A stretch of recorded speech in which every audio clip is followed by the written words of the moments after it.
ರಾಜ್ಯದಲ್ಲಿ ಮತ್ತೆ ಆಪರೇಷನ್ ಕಮಲದ ಸದ್ದು ಕೇಳಬರ್ತಾ ಇದೆ.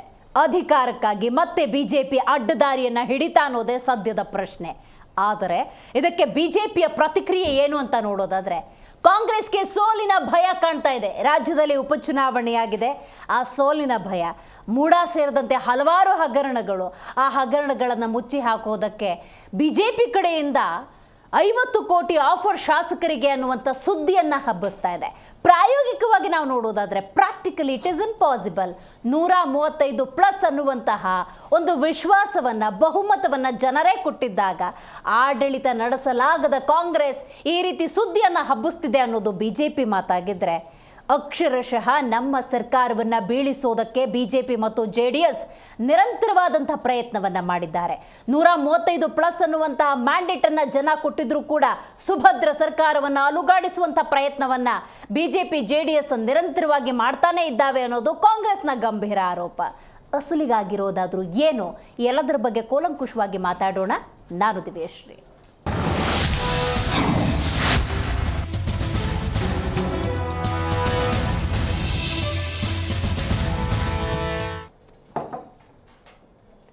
ರಾಜ್ಯದಲ್ಲಿ ಮತ್ತೆ ಆಪರೇಷನ್ ಕಮಲ ಅನ್ನುವಂತಹ ಸದ್ದು ಗದ್ದಲ ಹೆಚ್ಚಾಗಿದೆ. ಈಗಾಗಲೇ ಬಿಜೆಪಿಯವರು ಇದಕ್ಕೆ ತಮ್ಮದೇ ಆದಂತಹ ಸಮರ್ಥನೆಯನ್ನು ಕೊಡ್ತಾ ಇದ್ದಾರೆ. ವಿಶೇಷವಾಗಿ ಬಿಜೆಪಿಯ ನಾಯಕರು ಕುಣಿಲಾರದವರು, ನೆಲ ಡೊಂಕು ಅಂತ ಹೇಳ್ತಾರಲ್ಲ, ಆಡಳಿತ ನಡೆಸೋದಕ್ಕೆ ಜನ ಕೊಟ್ಟಂತಹ ವಿಶ್ವಾಸದ ಮತಗಳನ್ನು ಆಡಳಿತ ರೂಪದಲ್ಲಿ ತೋರಿಸೋಕ್ಕಾಗದೆ ಗ್ಯಾರಂಟಿ ಅನ್ನುವಂಥ ವಿಚಾರವನ್ನು ಇಟ್ಟುಕೊಂಡು ನೀವು ಬೊಕ್ಕಸವನ್ನು ಖಾಲಿ ಮಾಡಿಕೊಂಡು ನಿಮ್ಮಲ್ಲೇ ಆಂತರಿಕವಾಗಿ ಬೇಕಾದಷ್ಟು ಸಮಸ್ಯೆ ಇಟ್ಕೊಂಡು ಇವತ್ತು ನಮ್ಮ ಮೇಲೆ ಆಪರೇಷನ್ ಕಮಲ ಅಂತ ಆರೋಪ ಮಾಡ್ತೀರಾ ಅನ್ನೋದು ಬಿಜೆಪಿ ಮಾತಾಗಿದ್ರೆ, ಸುಭದ್ರ ಸರ್ಕಾರ ಇದು.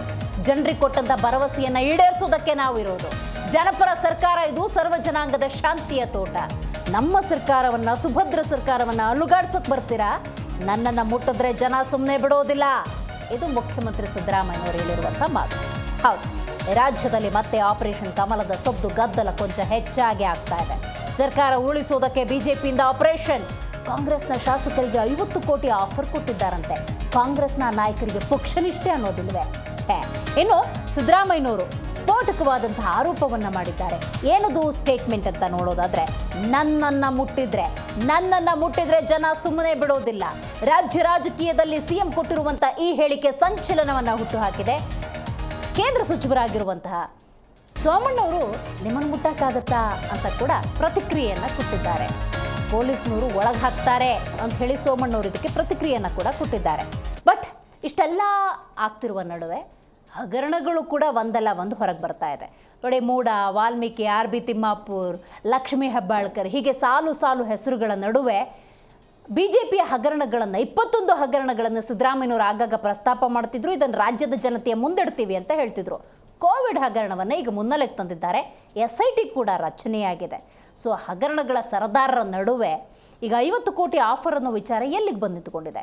ರೈಟ್, ಮುಖ್ಯಮಂತ್ರಿ ಸಿದ್ದರಾಮಯ್ಯ ಸೇರಿದಂತೆ ಕಾಂಗ್ರೆಸ್ ಹಾಗೂ ಬಿಜೆಪಿ ನಾಯಕರು ಈ 50 ಕೋಟಿ ಆಫರ್ ಬಗ್ಗೆ ಏನೆಲ್ಲ ಹೇಳಿದ್ದಾರೆ ಬನ್ನಿ ಕೇಳೋಣ.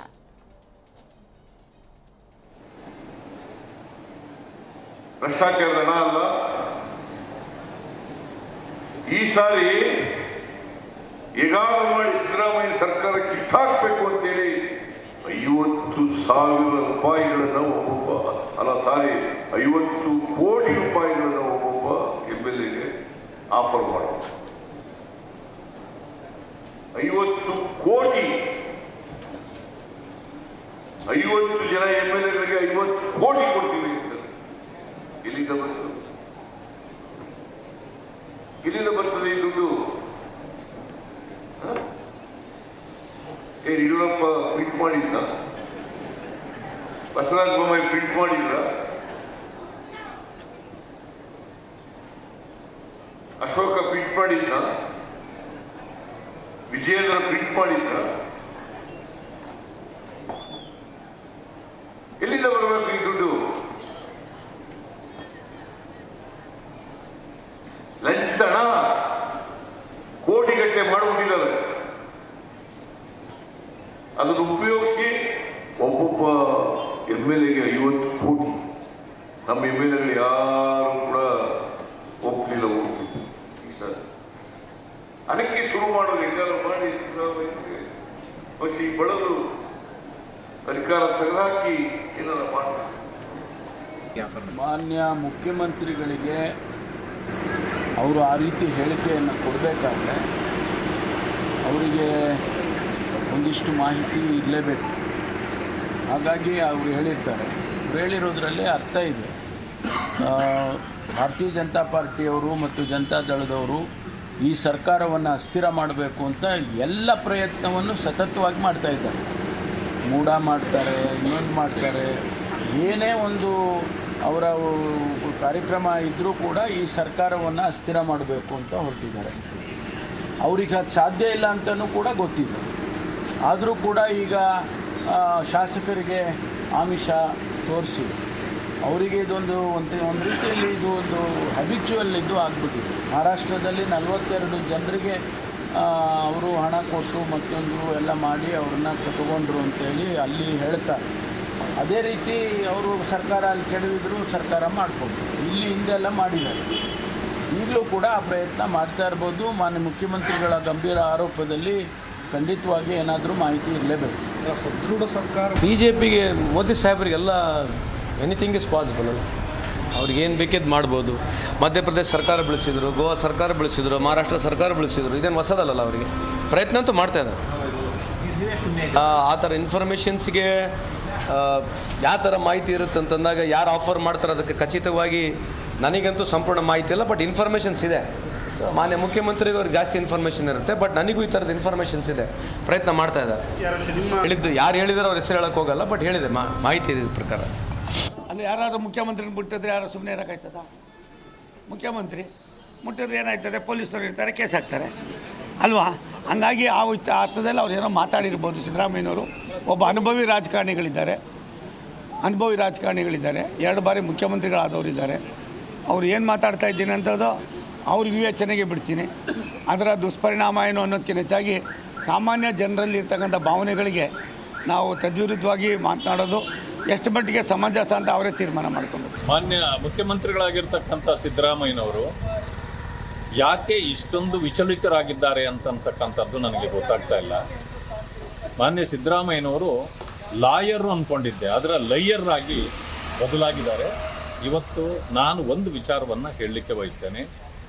ಯಾವುದೇ ಶಾಸಕರನ್ನು ನಾವು ಭೇಟಿ ಮಾಡಿಲ್ಲ, ಯಾವುದೇ ಹಣದ ಅಂಶಗಳನ್ನು ಕೊಟ್ಟಿಲ್ಲ, ಕೊಡೋದೂ ಇಲ್ಲ. ಯಾಕೆ ಅಂತಂದರೆ ನಿಮ್ಮ ಸರ್ಕಾರ ನಿಮ್ಮ ಪಾಪದ ಕೊಡ ತುಂಬಿದ ಕಾರಣದಿಂದಲೇ ಬಿದ್ದು ಹೋಗ್ತದೆ. ಅದನ್ನು ಬೀಳಿಸುವ ಅವಶ್ಯಕತೆಯೇ ಇಲ್ಲ. ಆದ್ದರಿಂದ ಇವತ್ತೊಂದು ದಿವಸ ನೀವೇನು ಸುಳ್ಳುಗಳನ್ನು ಹೇಳಿ ರಕ್ಷಣೆ ಮಾಡಿಕೊಂಡು ಹೊರಟಿದ್ದೀರಿ, ಇದು ನಡೆಯೋದಿಲ್ಲ. ನಿಮ್ಮ ಸರ್ಕಾರ ಸದ್ಯದಲ್ಲೇ ಹೋಗುತ್ತೆ ಅಂತಕ್ಕಂಥದ್ದನ್ನು ನಾನು ಹೇಳಲಿಕ್ಕೆ ಬಯಸ್ತೇನೆ. ನಾವು ಚುನಾವಣೆಗೆ ಹೋಗ್ತೇವೆ ಹೊರತು ಯಾವುದೇ ಕಾರಣಕ್ಕೂ ನಿಮ್ಮ ಶಾಸಕರನ್ನು ತೆಗೆದುಕೊಂಡು ಸರ್ಕಾರ ಮಾಡೋದಿಲ್ಲ. ಈಗಾಗಲೇ ನಿಮ್ಮದು ಎಲ್ಲ ಬಟ್ಟ ಬಯಲಾಗಿದೆ. ಹಣ ಇಲ್ಲದೆ ಈ ಪರಿತಪ್ಪಿಸ್ತಾ ಇರ್ತಕ್ಕಂಥದ್ದು ಜನರಿಗೆ ಗೊತ್ತಿದೆ. ಜನ ನಿಮ್ಮ ವಿರೋಧ ಆಗಿದ್ದಾರೆ. ಆದ್ದರಿಂದ ನಿಮ್ಮ ಸರ್ಕಾರ ಹೋಗೋದು ಸತ್ಯ. ಪಾಂಡಿನ ಗಡುವು ಮುಕ್ತಾಯ ಆಗ್ತಾ ಇದೆ. ಇದೆಲ್ಲದೂ ಕೂಡ ಅರ್ಥ ಮಾಡಿಕೊಂಡಂಥ ಮಾನ್ಯ ಮುಖ್ಯಮಂತ್ರಿಗಳು ನನ್ನನ್ನು ಮುಟ್ಲಿಕ್ಕೆ ಬರಬೇಡಿ ಎನ್ನುವಂಥ ಸಂದೇಶವನ್ನು ಹೈಕಮಾಂಡಿಗೂ ಕೂಡ ಕೊಡುವಂಥ ಪ್ರಯತ್ನವನ್ನು ಮಾಡಿದ್ದಾರೆ. ಟೀಕೆ BJಪಿಯರ ಮೇಲೆ, ಸಂದೇಶ ಶಿವಕುಮಾರ್ ಅವರ ಮೇಲೆ, ಪರಮೇಶ್ವರ್ ಅವರ ಮೇಲೆ, ತನ್ನ ಆಪ್ತ ಜಾರಕಿಹೊಳಿಯವರ ಮೇಲೆ, ಹೈಕಮಾಂಡಿನ ಮೇಲೆ ಹೇಳುವಂಥ ಪ್ರಯತ್ನವನ್ನು ತಮ್ಮ ಹೇಳಿಕೆಯ ಮುಖಾಂತರ ಅವ್ರು ಮಾಡ್ತಾ ಇದ್ದಾರೆ ಅಂತ ನನಗೆ ಅನಿಸುತ್ತೆ. ಅವರು ತಮ್ಮ ಶಾಸಕರನ್ನು ಹಿಡಿದಿಟ್ಕೊಳ್ಳಲಿಕ್ಕೆ 50 ಕೋಟಿ ಆದರೂ ಕೊಡಲಿ, 100 ಕೋಟಿ ಆದರೂ ಕೊಡಿ, ಅದು ನಿಮ್ಮ ಪಕ್ಷಕ್ಕೆ ಬಿಟ್ಟಿದ್ದು. ಆದರೆ ಈ ರೀತಿ ತಮ್ಮ ಶಾಸಕರನ್ನು ಹಿಡಿದಿಟ್ಕೊಳ್ಳಲಿಕ್ಕೆ ಬೇಕಾದಂಥ ಒಂದು ಹೊಸ ಸಂಪ್ರದಾಯಕ್ಕೆ ಮುಖ್ಯಮಂತ್ರಿಗಳು ಹೋಗ್ತಾ ಇರುವಂಥದ್ದು ಪ್ರಜಾಪ್ರಭುತ್ವಕ್ಕೆ ಒಂದು ಅಪಾಯಕಾರಿ ಅಂತ ನನಗೆ ಅನಿಸುತ್ತೆ. ಇವತ್ತು ಒಟ್ಟು ಕಾಂಗ್ರೆಸ್ಸಿನ ಬೆಳವಣಿಗೆಗಳು, ಕಾಂಗ್ರೆಸ್ಸಿನ ನಾಯಕರುಗಳ ನಡುವೆ ನಡೀತಾ ಇರುವಂಥ ಬೇರೆ ಬೇರೆ ರೀತಿಯಾದಂಥ ಒಳ ಸಭೆಗಳು, ಇವೆಲ್ಲವೂ ಕೂಡ ಮುಖ್ಯಮಂತ್ರಿಗಳ ಕುರ್ಚಿಗೆ ಆಪತ್ತನ್ನು ತರುತ್ತೆ ಅಂತ ನನಗನ್ಸುತ್ತೆ. ಬೆಳಗಾವಿಯ ಅಧಿವೇಶನ ಹೊಸ ಮುಖ್ಯಮಂತ್ರಿಯೊಂದಿಗೆ ನಡೆಯುತ್ತೆ ಅಂತೇಳಿ ನನಗೆ ಅನಿಸ್ಲಿಕ್ಕೆ ಪ್ರಾರಂಭ ಆಗಿದೆ. ಇವರ ಎಲ್ಲರ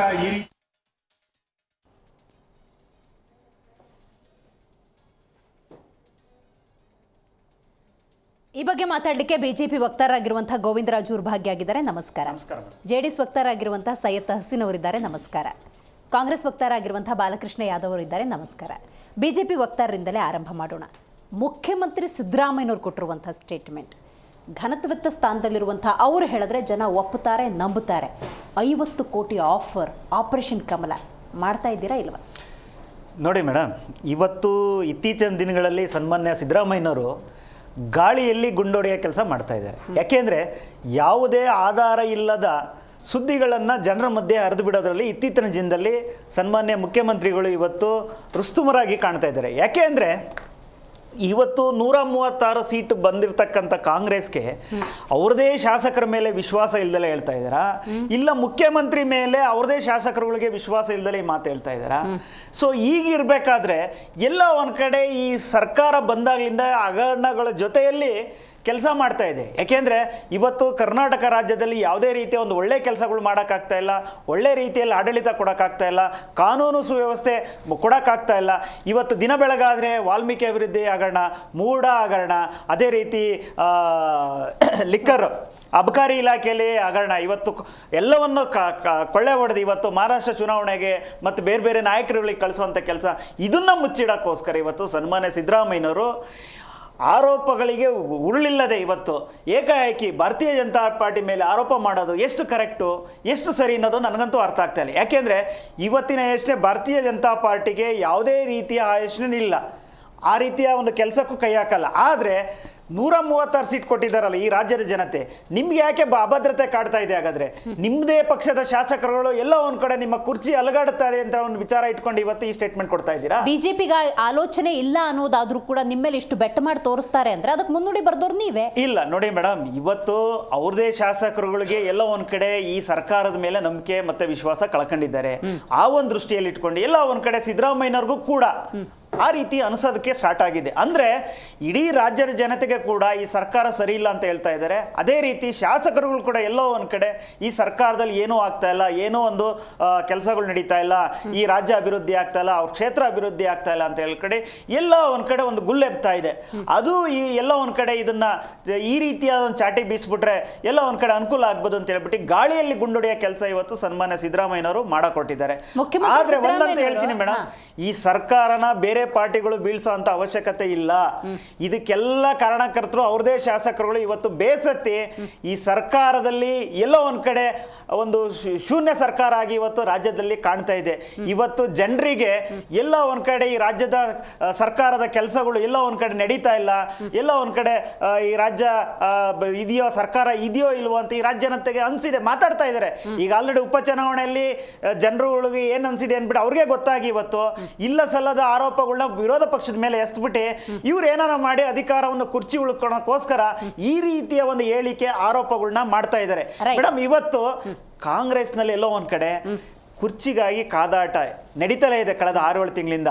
ಮುಖ್ಯಮಂತ್ರಿ ಬದಲಾವಣೆ ಆಗ್ತಾರೆ ಅಂತ ಅವ್ರದೇ ಶಾಸಕರುಗಳು ಹೇಳಿದ್ರು, ಇನ್ನಷ್ಟು ಜನ ಉಪಮುಖ್ಯಮಂತ್ರಿಗಳು ಬರಬೇಕು ಅಂತ ಹೇಳ್ಬಿಟ್ಟು ಅವ್ರದೇ ಶಾಸಕರುಗಳು ಅದಕ್ಕೆ ಪೈಪೋಟಿಗಳು ಮಾಡಿದ್ರು.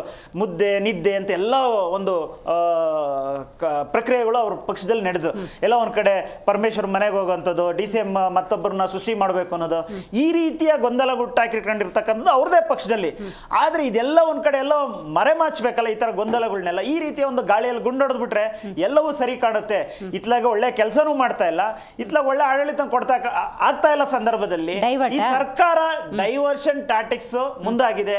ಇದರಿಂದ ಯಾವುದೇ ರೀತಿಯ ಅನುಕೂಲ ಆಗ್ಲಿ ಇನ್ನೊಂದಾಗ್ಲಿ ಮತ್ತೊಂದಾಗ್ಲಿ ರಾಜ್ಯಕ್ಕೆ ಅನುಕೂಲ ಇಲ್ಲ. ದಯವಿಟ್ಟು ನಿಮ್ಗೆ ಏನಾರ ಅಭದ್ರತೆ ನಿಮ್ಮ ಶಾಸಕರಿಂದ ಕಾಡಿದ್ರೆ ಭವಿಷ್ಯ ನೀವೇ ರಾಜೀನಾಮೆ ಕೊಟ್ಟು ಇಲ್ಲ ನಾನು ಇಲ್ಲಿ ಕೂರಲ್ಲ ಅಂತ ಹೇಳೋದಕ್ಕೆ ಬಹಳ ಒಳ್ಳೆ ಕೆಲಸ. ಅದ್ರ ಜೊತೆಲಿ ಇನ್ನೊಂದು ಹೇಳ್ತಾರೆ ಮೇಡಮ್ ಸನ್ಮಾನ್ಯ ಸಿದ್ದರಾಮಯ್ಯನವರು, ನನ್ನ ಮುಟ್ಟಿದ್ರೆ ಬಿಡಲ್ಲ ಅಂತ. ನೀವೇನ್ ಜನ ಬಿಡಲ್ಲ ಅಲ್ಲ, ಜನ ಯಾಕೆ ಬಿಡಲ್ಲ? ನೀವೇನ್ ಮೇಲಿಂದ ಇಳಿದು ಬಂದಿರ್ತಕ್ಕಂಥವ್ರು ಏನಿಲ್ಲ ಅಲ್ವಾ? ನೀವು ಕೂಡ ಒಬ್ಬ ಸಾಮಾನ್ಯ ನಾಗರಿಕರಾಗಿ ಇರ್ತಕ್ಕಂಥವ್ರು, ಎಲೆಕ್ಟೆಡ್ ಬಾಡಿ ಆಗಿರ್ತಕ್ಕಂಥ CM ಆಗಿದ್ದೀರಾ, ಮುಟ್ಟಕ್ಕೆ ಹೋಗಿದ್ದೀರಾ. ಹಂಗಾದ್ರೆ ಈಗ ನೋಡಿ ಮೇಡಮ್, ಕಪೋಕಲ್ಪಿತ ನಾಟಕ ಆಡೋದ್ರಲ್ಲಿ ಇತ್ತೀಚಿನ ದಿನದಲ್ಲಿ ಸಿದ್ದರಾಮಯ್ಯನವರು ಎಲ್ಲಾ ರೀತಿಯ ನಾಟಕಗಳನ್ನ ಕಲ್ತ್ಕೊಂಡ್ ಬಂದ್ಬಿಟ್ಟಿದ್ದಾರೆ. ಅದು ಹಿಂದೆ ನಾವು ನೋಡಿರ್ಲಿಲ್ಲ. ಆದ್ರೆ ಇತ್ತೀಚಿನ ದಿನದಲ್ಲಿ ಅಧಿಕಾರ ಒಂದು ಕುರ್ಚಿ ಆಸೆಗಾಗಿ ಎಲ್ಲಾ ರೀತಿಯ ಬಣ್ಣಗಳನ್ನ ಹಾಕಕ್ಕೆ ಸ್ಟಾರ್ಟ್ ಆಗಿದ್ದಾರೆ. ನೋಡೋಣ ಜನ. ಈಗ ಆಲ್ರೆಡಿ ಉಪಚುನಾವಣೆಯಲ್ಲಿ ನಡೆದಿದೆ. ಬರ್ತಕ್ಕಂಥ 23ನೇ ತಾರೀಕು ಸ್ಪಷ್ಟವಾದ ಉತ್ತರ ಸಿಗುತ್ತೆ. CM ಮುಂದುವರಿಬೇಕಾ ಬೇಡ ಅನ್ನೋದನ್ನ ಅವ್ರ ಹೈಕಮಾಂಡ್ ತೀರ್ಮಾನ ಎಲ್ಲ ಒಂದ್ ಕಡೆ ಚರ್ಚೆಗೆ ಬಂದಿದೆ. ಅದನ್ನ ಈ ರೀತಿಯಾಗಿ ರಾಜ್ಯದ ಜನತೆಗೆ ಎಲ್ಲ ಒಂದ್ ಕಡೆ ಗಾಳಿಯಲ್ಲಿ ಗುಂಡೊಡೆದ್ಬಿಟ್ಟು ಬಚಾವಕ್ಕೆ ಹೋಗ್ತಾ ಇದ್ರೆ ಬಹುಶಃ ಇದ್ರಲ್ಲಿ ಸಫಲರಾಗಲ್ಲ ಅಂತ ನನ್ಗೆ ಅನಿಸ್ತಾ ಐತೆ ಮುಂದಿನ ದಿನದಲ್ಲಿ. ಮುಖ್ಯಮಂತ್ರಿ ಸಿದ್ದರಾಮಯ್ಯನವರು ಮಾಸ್ಕ್ ಲೀಡರ್, ಅವ್ರು ಹೇಳಿದ್ರೆ ಜನ ಕೆಲವು ಸಲ ಒಪ್ಕೊಂಡ್ಬಿಡ್ತಾರೆ. ಇಂಥ ಸನ್ನಿವೇಶದಲ್ಲಿ 50 ಕೋಟಿ ಆಫರ್ ಇಟ್ಟು ಅಲ್ಲಿರೋ ಶಾಸಕರನ್ನ ಕರ್ಕೊಂಡು BJP ಮತ್ತು JDS ಸರ್ಕಾರ ರಚನೆ ಮಾಡಕ್ಕೆ ಹೋಗುತ್ತೆ ಅನ್ನೋದಾದರೆ, ಕಾಂಗ್ರೆಸ್ನ ಶಾಸಕರನ್ನು ಇಟ್ಕೊಂಡು ಪಕ್ಷ ಸರ್ಕಾರ ರಚನೆ ಮಾಡುವಂಥ ಹೀನಾಯ ಸ್ಥಿತಿ ಬಂದಿದೆ BJP ಮತ್ತು JDSಗೆ. ಮೇಡಮ್ ಅವರೇ, 136 ಸೀಟ್ಗಳಿದ್ದಾವೆ ಆಯಿತಾ. ಇವಾಗ ಕಾಂಗ್ರೆಸ್ಸು JDS ಆಪರೇಷನ್ ಮಾಡ್ಸಕ್ಕೆ ಹೋಗ್ತಾ ಇದ್ದಾರೆ ಅಂತ ಹೇಳಿದ್ರಲ್ಲ, ಇದಕ್ಕೆ ಸ್ಪಷ್ಟ ಬೇಕು, ಕ್ಲಾರಿಟಿ ಬೇಕು. ಯಾರು ಹೇಳಿರೋದು? ನಾವು ಹೆಸರುಗಳು ಹೇಳಲ್ಲ, ಇವೆಲ್ಲ ಡೌಗಳು ನಾಟಕಗಳು ಮಾಡಬಾರ್ದು. ಇವಾಗ ಕರ್ನಾಟಕ ಜನತೆ ನೀವು ಏನು ಮಾಡಿದ್ರು ಅವ್ರು ಗೂಬೆ ಕೂರ್ಸಕ್ಕೆ ಆಗಲ್ಲ ಆಯಿತಾ. ಇವತ್ತು ತುಂಬ ಚೇತರಿಸ್ಕೊಂಡಿದ್ದಾರೆ. ಯಾಕಂದರೆ ಈ 1.25 ವರ್ಷದಲ್ಲಿ ಈ ಸರ್ಕಾರ ಈ ಜನರಿಗೆ ಕೊಡ್ತಾ ಇರೋ ಕಾಟ, ಇವ್ರು ಹೇಳಿದ್ರೆ ನಾನು ಮುಟ್ಟ ಜನ ಯಾರಾದರೂ ಮುಟ್ಟಕ್ಕೆ ಹೋದರೆ ಹಿಂತಿರ್ಗಿ ಹೋಗ್ಬಿಡ್ತಾರೆ, ಏನಾದರೂ ಮಾಡ್ಕೊಳ್ಳಿ ನಮ್ಗೆ ಬೇಕಾಗಿಲ್ಲ ಅಂತ. ಈ ಪರಿಸ್ಥಿತಿ ಆಗೋಗಿದೆ. 136 ಸೀಟ್ಗಳು ಇಟ್ಕೊಂಡು ಖರೀದಿ ಮಾಡಕ್ಕೆ ಹೊಂಟವ್ರೆ, ಬೀಳ್ಸಕ್ಕೆ ಹೊಂಟವ್ರೆ. ನಿಮಗೆ ನಾಚಿಕೆ ಬರುತ್ತೋ ಇಲ್ಲೋ ಈ ಮಾತು ಜನರ ಮುಂದೆ ಹೇಳೋಕ್ಕೆ? ಅಲ್ಲ, ಜನ ನಿಮಗೆ ಮ್ಯಾಂಡೇಟ್ ಕೊಟ್ಟಿದೆ ಅಂದರೆ ನೀವು ಅಷ್ಟೊಂದು ವೀಕ್ ಆಗಿದ್ದೀರಾ. ನೀವು ಆರಂಭದಿಂದ ಹೇಳ್ತಾ ಬರ್ತಿದ್ರಿ ಈ ಸರ್ಕಾರ ನಡೆಯಲ್ಲ. ಅದು ನಡೀತಿಲ್ವಾ? ನೀವು ನಡೆಯಕ್ಕೆ ಬಿಡ್ತಿಲ್ವಾ? ಆತ್ರದಲ್ಲಿ ಅನಾಹುತ ಮಾಡ್ಕೊಂಡಿರೋದು ಇವರು. ಹೇಗೆ ಅಂದರೆ ಈ ಫ್ರೀ ಸ್ಕೀಮ್ ಕೊಟ್ಟರಲ್ಲ, ಗ್ಯಾರಂಟಿ ಅನ್ಪ್ಲ್ಯಾನ್ಡ್ ಇದು. ಇವರು ನಾನು ಸುಮಾರು ಸಲ ಹೇಳಿದ್ದೀನಿ, ಆತ್ರದಲ್ಲಿ ಅನಾಹುತ ಮಾಡ್ಕೊಂಡ್ಬಿಟ್ರು. ಎಕನಾಮಿಕಲಿ ಇವರು ಒಂದು ಸ್ಟ್ರಾಟಜಿ ಮಾಡಿಲ್ಲ. ಏನೋ ಮನ್ಸಲ್ಲ, ಮೈಯಲ್ಲಿ ದೆವ್ವ ಬಂದರೆ ಹೇಳುತ್ತಲ್ಲ ಹಂಗೆ ಹೇಳ್ಬಿಟ್ರು, ಗೆಲ್ಲಬೇಕಂತ ಹೇಳ್ಬಿಟ್ರು. ಇವಾಗ ಅದು ದುಷ್ಪರಿಣಾಮ ಈಗ ಇವ್ರು ಗೊತ್ತಾಗ್ತಾ ಇದೆ. ಮೇಡಮ್, ಇವಾಗ ಈ ಕೋಣಕ್ಕೆ ಬರ ಹಾಕ್ತಿರಲ್ಲ, ಹಂಗಂತ ನೀವು ಕೋಳಿಗೆ ಬರ ಹಾಕಕ್ಕೆ ಹೋದ್ರೆ ಈ ಥರ ಮಾಡ್ಕೊಂಡ್ಬಿಟ್ರು ಇವರು. ಫಸ್ಟ್ ಆಫ್ ಆಲ್ ಇವರು ಕ್ಲೀನಾಗಿ ಅದು ಪ್ಲ್ಯಾನಿಂಗ್ ಮಾಡ್ಕೊಂಡು ಏನಾದರೂ ಮಾಡ್ಬೋದಾಗಿತ್ತು. ಇವಾಗ ಇವ್ರ ಬೊಕ್ಕಸ್ ಖಾಲಿ, ಇವ್ರ ತಿಜೋರಿ ಫುಲ್ ಖಾಲಿ, ಇವ್ರ ಹತ್ರ ದುಡ್ಡಿಲ್ಲ, ಸರ್ಕಾರ ನಡ್ಸೋಕ್ಕಾಗ್ತಾ ಇಲ್ಲ. 1.5 ವರ್ಷ ಆದರೂ ಒಂದು MLA ಅನುದಾನ ಅನ್ನೋದು ಕೊಡ್ತಾ ಇಲ್ಲ. ಪಾಪ ಗೆದ್ದುಬಿಟ್ಟು ಅವರು ಮನೆಯಲ್ಲಿ ಕುಂತವ್ರೆ. ನಾಳೆ ಮತ್ತೆ ಚುನಾವಣಾ ಬಂದರೆ ಆ MLAಗಳು ಏನು ಮುಖ ಎತ್ಕೊಂಡು ಅವ್ರ ಜನರ ಹತ್ರ ಹೋಗ್ಬೇಕು ಓಟ್ ಕೇಳಕ್ಕೆ. 50 ಕೋಟಿ ಎಲ್ಲಿಂದ ಬಂತು ಕೇಳ್ತಾ? ಒಂದು ನಿಮಿಷ ಬರ್ತೀನಿ. ಅಂದರೆ ಬಹುಶಃ ಇವಾಗ ಆಲ್ಮೋಸ್ಟ್ ಆಲು ಪರಪ್ಪನ ಅಗ್ರಹಾರ ರೆಸಾರ್ಟ್ಗೆ ಹೋಗೋ ಟೈಮ್ ಬಂದ್ಬಿಟ್ಟಿದೆ ಇವ್ರಿಗೆ. ಓಕೆ, ಆಯ್ತಾ. ಸೊ ಇವರು ಮೋಸ್ಟ್ಲಿ ದಾರಿ ಹೇಳ್ಕೊಡ್ತಾ ಇರೋದು, ಇವರೇ ಐಡಿಯಾ ಕೊಡ್ತಾ ಇರೋದು. ಹೇಗೆ ಅಂದರೆ ಲಾಸ್ಟ್ 2018 ಕೊಟ್ಟಿದ್ರು ಐಡಿಯಾ ಇವರು. ಕುಮಾರಸ್ವಾಮಿ ಅವ್ರ ಸರ್ಕಾರ ಬೀಳ್ಸೋದ್ರಲ್ಲಿ ಮೇನ್ ಪಾತ್ರನೇ ಇವರು, ಸಿದ್ದರಾಮಯ್ಯನವರು. 17 ಜನ ಪ್ಲಸ್ ನಮ್ಮ ಇಬ್ಬರು 19 ಜನ. ಸೊ ಇವ್ರಿಗೆ ಒಳ್ಳೆ ಐಡಿಯಾ ಇದೆ ಸರ್ಕಾರಗಳು ಹೆಂಗೆ ಬೀಳಿಸ್ಬೇಕು ಅಂತ. ಸೊ ಇವರು ನಮಗೆ ಐಡಿಯಾ ಹೇಳ್ತಾ ಇರೋದು ಹಿಂಗೆ ಮಾಡ್ಕೊಳ್ಳಿ ಅಂತ.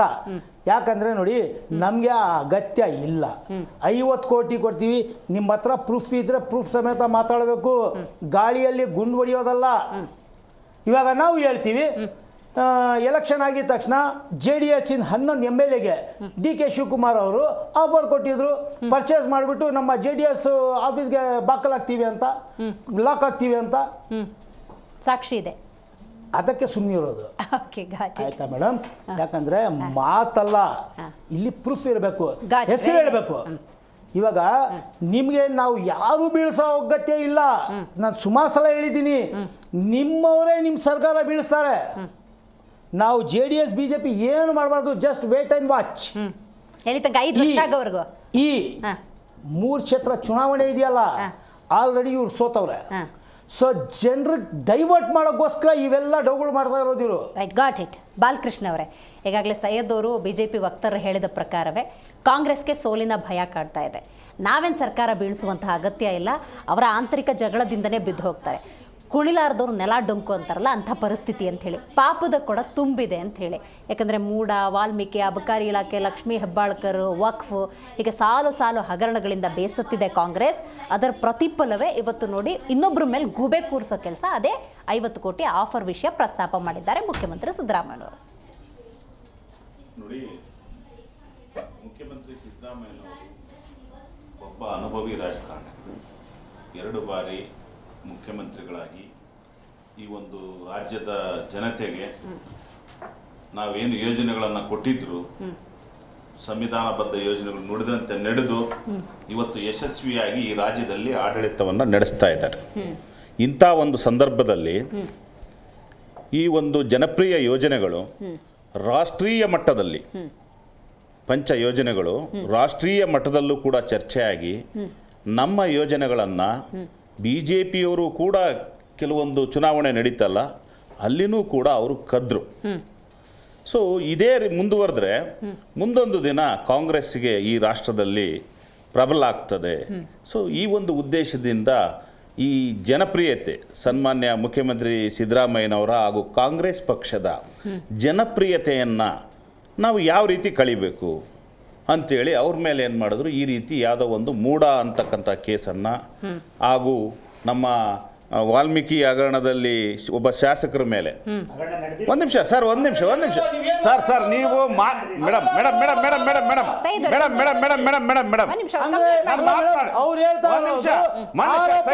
ನಿಮ್ಮೊಬ್ಬರಿಗೆ ಎಲ್ಲ ಮಾತನಾಡ್ಲಿಕ್ಕೆ ಬರೋದು ಮೇಡಮ್ ನಾನು ಗೌರವಯುತವಾಗಿ ಕುಂತಿದ್ದೀನಿ. ಇದು ರಿಮಾರ್ಕ್ ಸ್ಟೇಜ್. ಈ ರಿಮಾರ್ಕ್ಸ್ ಆದ್ಮೇಲೆ ನೆಕ್ಸ್ಟ್ ಚರ್ಚೆಯಲ್ಲಿ ಇದ್ದಾಗ ಖಂಡಿತವಾಗೂ ನಾನು ಆಹ್ವಾನ ಕೊಡ್ತೀನಿ, ಅವ್ರು ಚರ್ಚೆ ಮಾಡಲಿ, 1 to 1 ಸಬ್ಜೆಕ್ಟ್ ವೈಸ್ ಚರ್ಚೆ ಮಾಡಲಿ. ನಾನು ಐ ಆಮ್ ರೆಡಿ. ಈಗ remarks just opening statements. So ಆಗ ಈ ಒಂದು ಹಿನ್ನೆಲೆಯಲ್ಲಿ ಒಂದು ಕಡೆ ಮಾನ್ಯ ಮುಖ್ಯಮಂತ್ರಿಗಳವರ ಮೇಲೆ ಕೇಸ್ ಹಾಕಿಸ್ತಕ್ಕಂಥದ್ದು ಮೂಢ ಕೇಸು, ಮತ್ತೊಂದು ಕಡೆ ನಮ್ಮ ಶಾಸಕರುಗಳ ಮೇಲೆ, ಸಚಿವರುಗಳ ಮೇಲೆ ಅವರು ಈ ಏನು ಕೇಂದ್ರ ಸರ್ಕಾರದ ED ID ದುರುಪಯೋಗ ಪಡಿಸ್ಕೊಂಡು ಬ್ಲಾಕ್ ಮೇಲ್ ಮೂಲಕ ಕೆಲವೊಂದು ಶಾಸಕರುಗಳಿಗೆ ಈ ಅಸ್ತ್ರಗಳನ್ನು ಬಳಸ್ಕೊಂಡು ಅದರ ಜೊತೆಯಲ್ಲಿ 50 ಕೋಟಿ ರೂಪಾಯಿ ಒಬ್ಬ ಶಾಸಕರಿಗೆ ಕೊಡ್ತೀವಿ ಅಂತಕ್ಕಂತಹ ಆಫರನ್ನು ಅನೇಕ ಶಾಸಕರುಗಳಿಗೆ ಕೊಟ್ಟು ಆ ಶಾಸಕರುಗಳು ಮಾನ್ಯ ಮುಖ್ಯಮಂತ್ರಿಗಳಿಗೆ ತಿಳಿಸಿದ್ದಾರೆ. ಒಂದು. ಎರಡನೇದಾಗಿ ಬರೀ ಕೇವಲ ಮುಖ್ಯಮಂತ್ರಿಗಳು ಇದ್ಯಾವುದೋ ಕಾಗೆ ಗುಬ್ಬಚ್ಚಿ ಕತೆ ಹೇಳ್ತಾ ಇಲ್ಲ. ಇದ್ರ ಬಗ್ಗೆ ಅನೇಕ 2-3 ಶಾಸಕರು ಬಹಿರಂಗವಾಗಿ ಮಾಧ್ಯಮದ ಮುಖೇನ ಸ್ಟೇಟ್ಮೆಂಟು ಕೂಡ ಕೊಟ್ಟರು. ಮೂರನೇದಾಗಿ, ಸೊ ಇದನ್ನು ನಾವೆಲ್ಲ ಯಾಕೆ ಸೀರಿಯಸ್ ಆಗಿ ಮುಖ್ಯಮಂತ್ರಿಗಳು ಹೇಳ್ಬೇಕಾಗ್ತದಂದರೆ, ಈಗ ಇದು ಕಪೋಲ ಕಲ್ಪಿತ ಅಂತ BJPಯವರು ಹೇಳ್ತಾರಲ್ಲ, ಹಾಗಾದರೆ ಮಧ್ಯಪ್ರದೇಶದಲ್ಲಿ ನೀವು ಸರ್ಕಾರನ ಕಾಂಗ್ರೆಸ್ ಅಧಿಕಾರಕ್ಕೆ ಏನು ಪ್ರಜಾಸತ್ತಾತ್ಮಕ ವ್ಯವಸ್ಥೆಯ ಮೂಲಕ ಬಂದಂತಹ ಕಾಂಗ್ರೆಸ್ ಸರ್ಕಾರವನ್ನು ನೀವು ಹಿಂಬದಿ ಮೂಲಕ ವಾಮ ಮಾರ್ಗಗಳ ಮೂಲಕ ಏಜೆನ್ಸಿಗಳನ್ನು ಬಳಸಿ ನೀವು ಕೆಡವಿದ್ದು ಸುಳ್ಳ? ಇದು ಸತ್ಯ ತಾನೆ? ಜನರಿಗೆ ಗೊತ್ತಿಲ್ವಾ? ಒಂದು. ಎರಡನೇದು, ಗೋವಾ ರಾಜ್ಯದಲ್ಲಿ ಕೂಡ ಇದೇ ಮಾದರಿಯನ್ನು ಅನುಸರಿಸಿ ಅಲ್ಲಿ ಕೆಡವಿದ್ರಿ, ಅದು ಸುಳ್ಳ? ಕರ್ನಾಟಕದಲ್ಲಿ ನೀವು ಶಾಸಕರನ್ನು ಪರ್ಚೇಸ್ ಮಾಡಿಬಿಟ್ಟು ನಿಮ್ಮ ಏಜೆನ್ಸಿಗಳನ್ನು ದುರುಪಯೋಗ ಪಡಿಸ್ಕೊಂಡು ಇಲ್ಲಿನೂ ಕೂಡ ಆ ಸಂದರ್ಭದಲ್ಲಿ ಅನೇಕ ಆಡಿಯೋ ಕ್ಲಿಪ್ಗಳು ಬಂತು. ಅವತ್ತು ಕೂಡ ಇದೇ ಚರ್ಚೆ ಮಾಡಿದ್ರು ಮಾಧ್ಯಮದವರು, ಅನೇಕ ಶಾಸಕರುಗಳಿಗೆ, ಸಚಿವರಿಗೆ. ಅಲ್ಟಿಮೇಟ್ಲಿ ಅವರು ಆಪರೇಷನ್ ಮಾಡಿದ್ರು. ಇದು ಸುಳ್ಳ? ಮಧ್ಯಪ್ರದೇಶದಲ್ಲಿ ಮಾಡಿದ ಸುಳ್ಳ? ಅಥವಾ ಈಗೇನು ಕರ್ನಾಟಕದಲ್ಲಿ 50 ಕೋಟಿ ರೂಪಾಯಿ ಒಬ್ಬೊಬ್ರಿಗೆ ಕೊಡ್ತೀವಿ ಅಂತೇಳಿ 50 ಜನಕ್ಕೆ ಕೊಟ್ಟಿದಾರಲ್ಲ, ಇದನ್ನ ಬರೀ ಕೇವಲ ಮಾನ್ಯ ಮುಖ್ಯಮಂತ್ರಿಗಳು ಹೇಳ್ತಾ ಇಲ್ಲ, ಬದಲಿಗೆ ಅವರದೇ BJP ಪಕ್ಷದ ಒಬ್ಬ ಶಾಸಕರು ದಾವಣಗೆರೆಯಲ್ಲಿ ಸ್ಟೇಟ್ಮೆಂಟ್ ಕೊಡ್ತಾರೆ. 1,000 ಕೋಟಿ ರೂಪಾಯಿ ಬಂದಿದೆ. BJPಲಿ ಏನು 2 ಗುಂಪಿದಾವಲ್ಲ, ಸೊ ಆ 2 ಗುಂಪಿನಲ್ಲಿ ಒಂದು ಗುಂಪು ಹೇಳ್ತದೆ, ಒಬ್ಬರು ಶಾಸಕರು ಹೇಳ್ತಾರೆ, ಅವರದೇ ಶಾಸಕರು 1,000 ಕೋಟಿ ರೂಪಾಯಿ ಕರ್ನಾಟಕದ ಒಬ್ಬ BJP ಮುಖಂಡರ ಮನೆಗೆ ಬಂದಿದೆ. ಆ ಸರ್ಕಾರ ಕೆಡವ ಕೊಟ್ಟಿದ್ದಾರೆ, ಯಾವ ಕಾರಣಕ್ಕೂ ನಾವು ಬಿಡಲ್ಲ ಅಂತ ಅವರೇ ಹೇಳ್ತಾರೆ. ಅದು ಸುಳ್ಳ?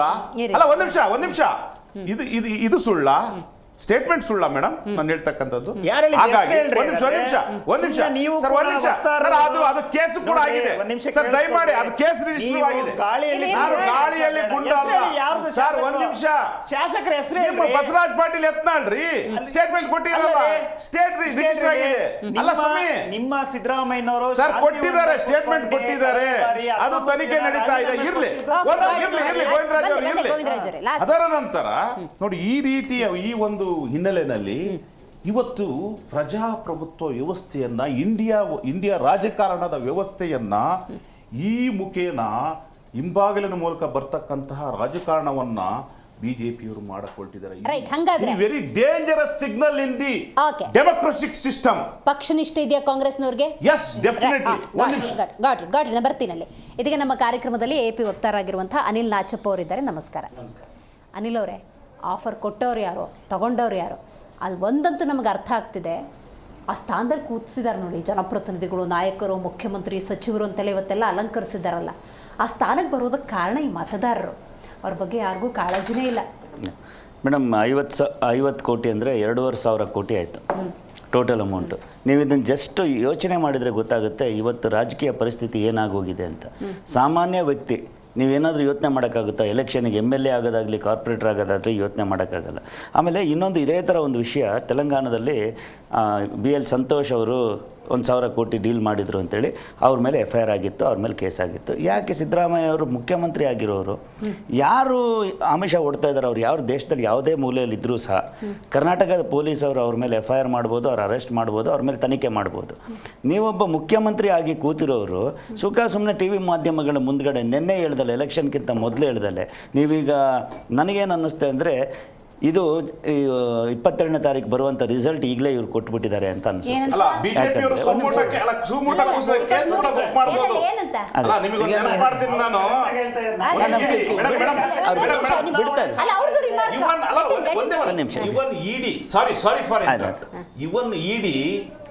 CBI can take sumoto.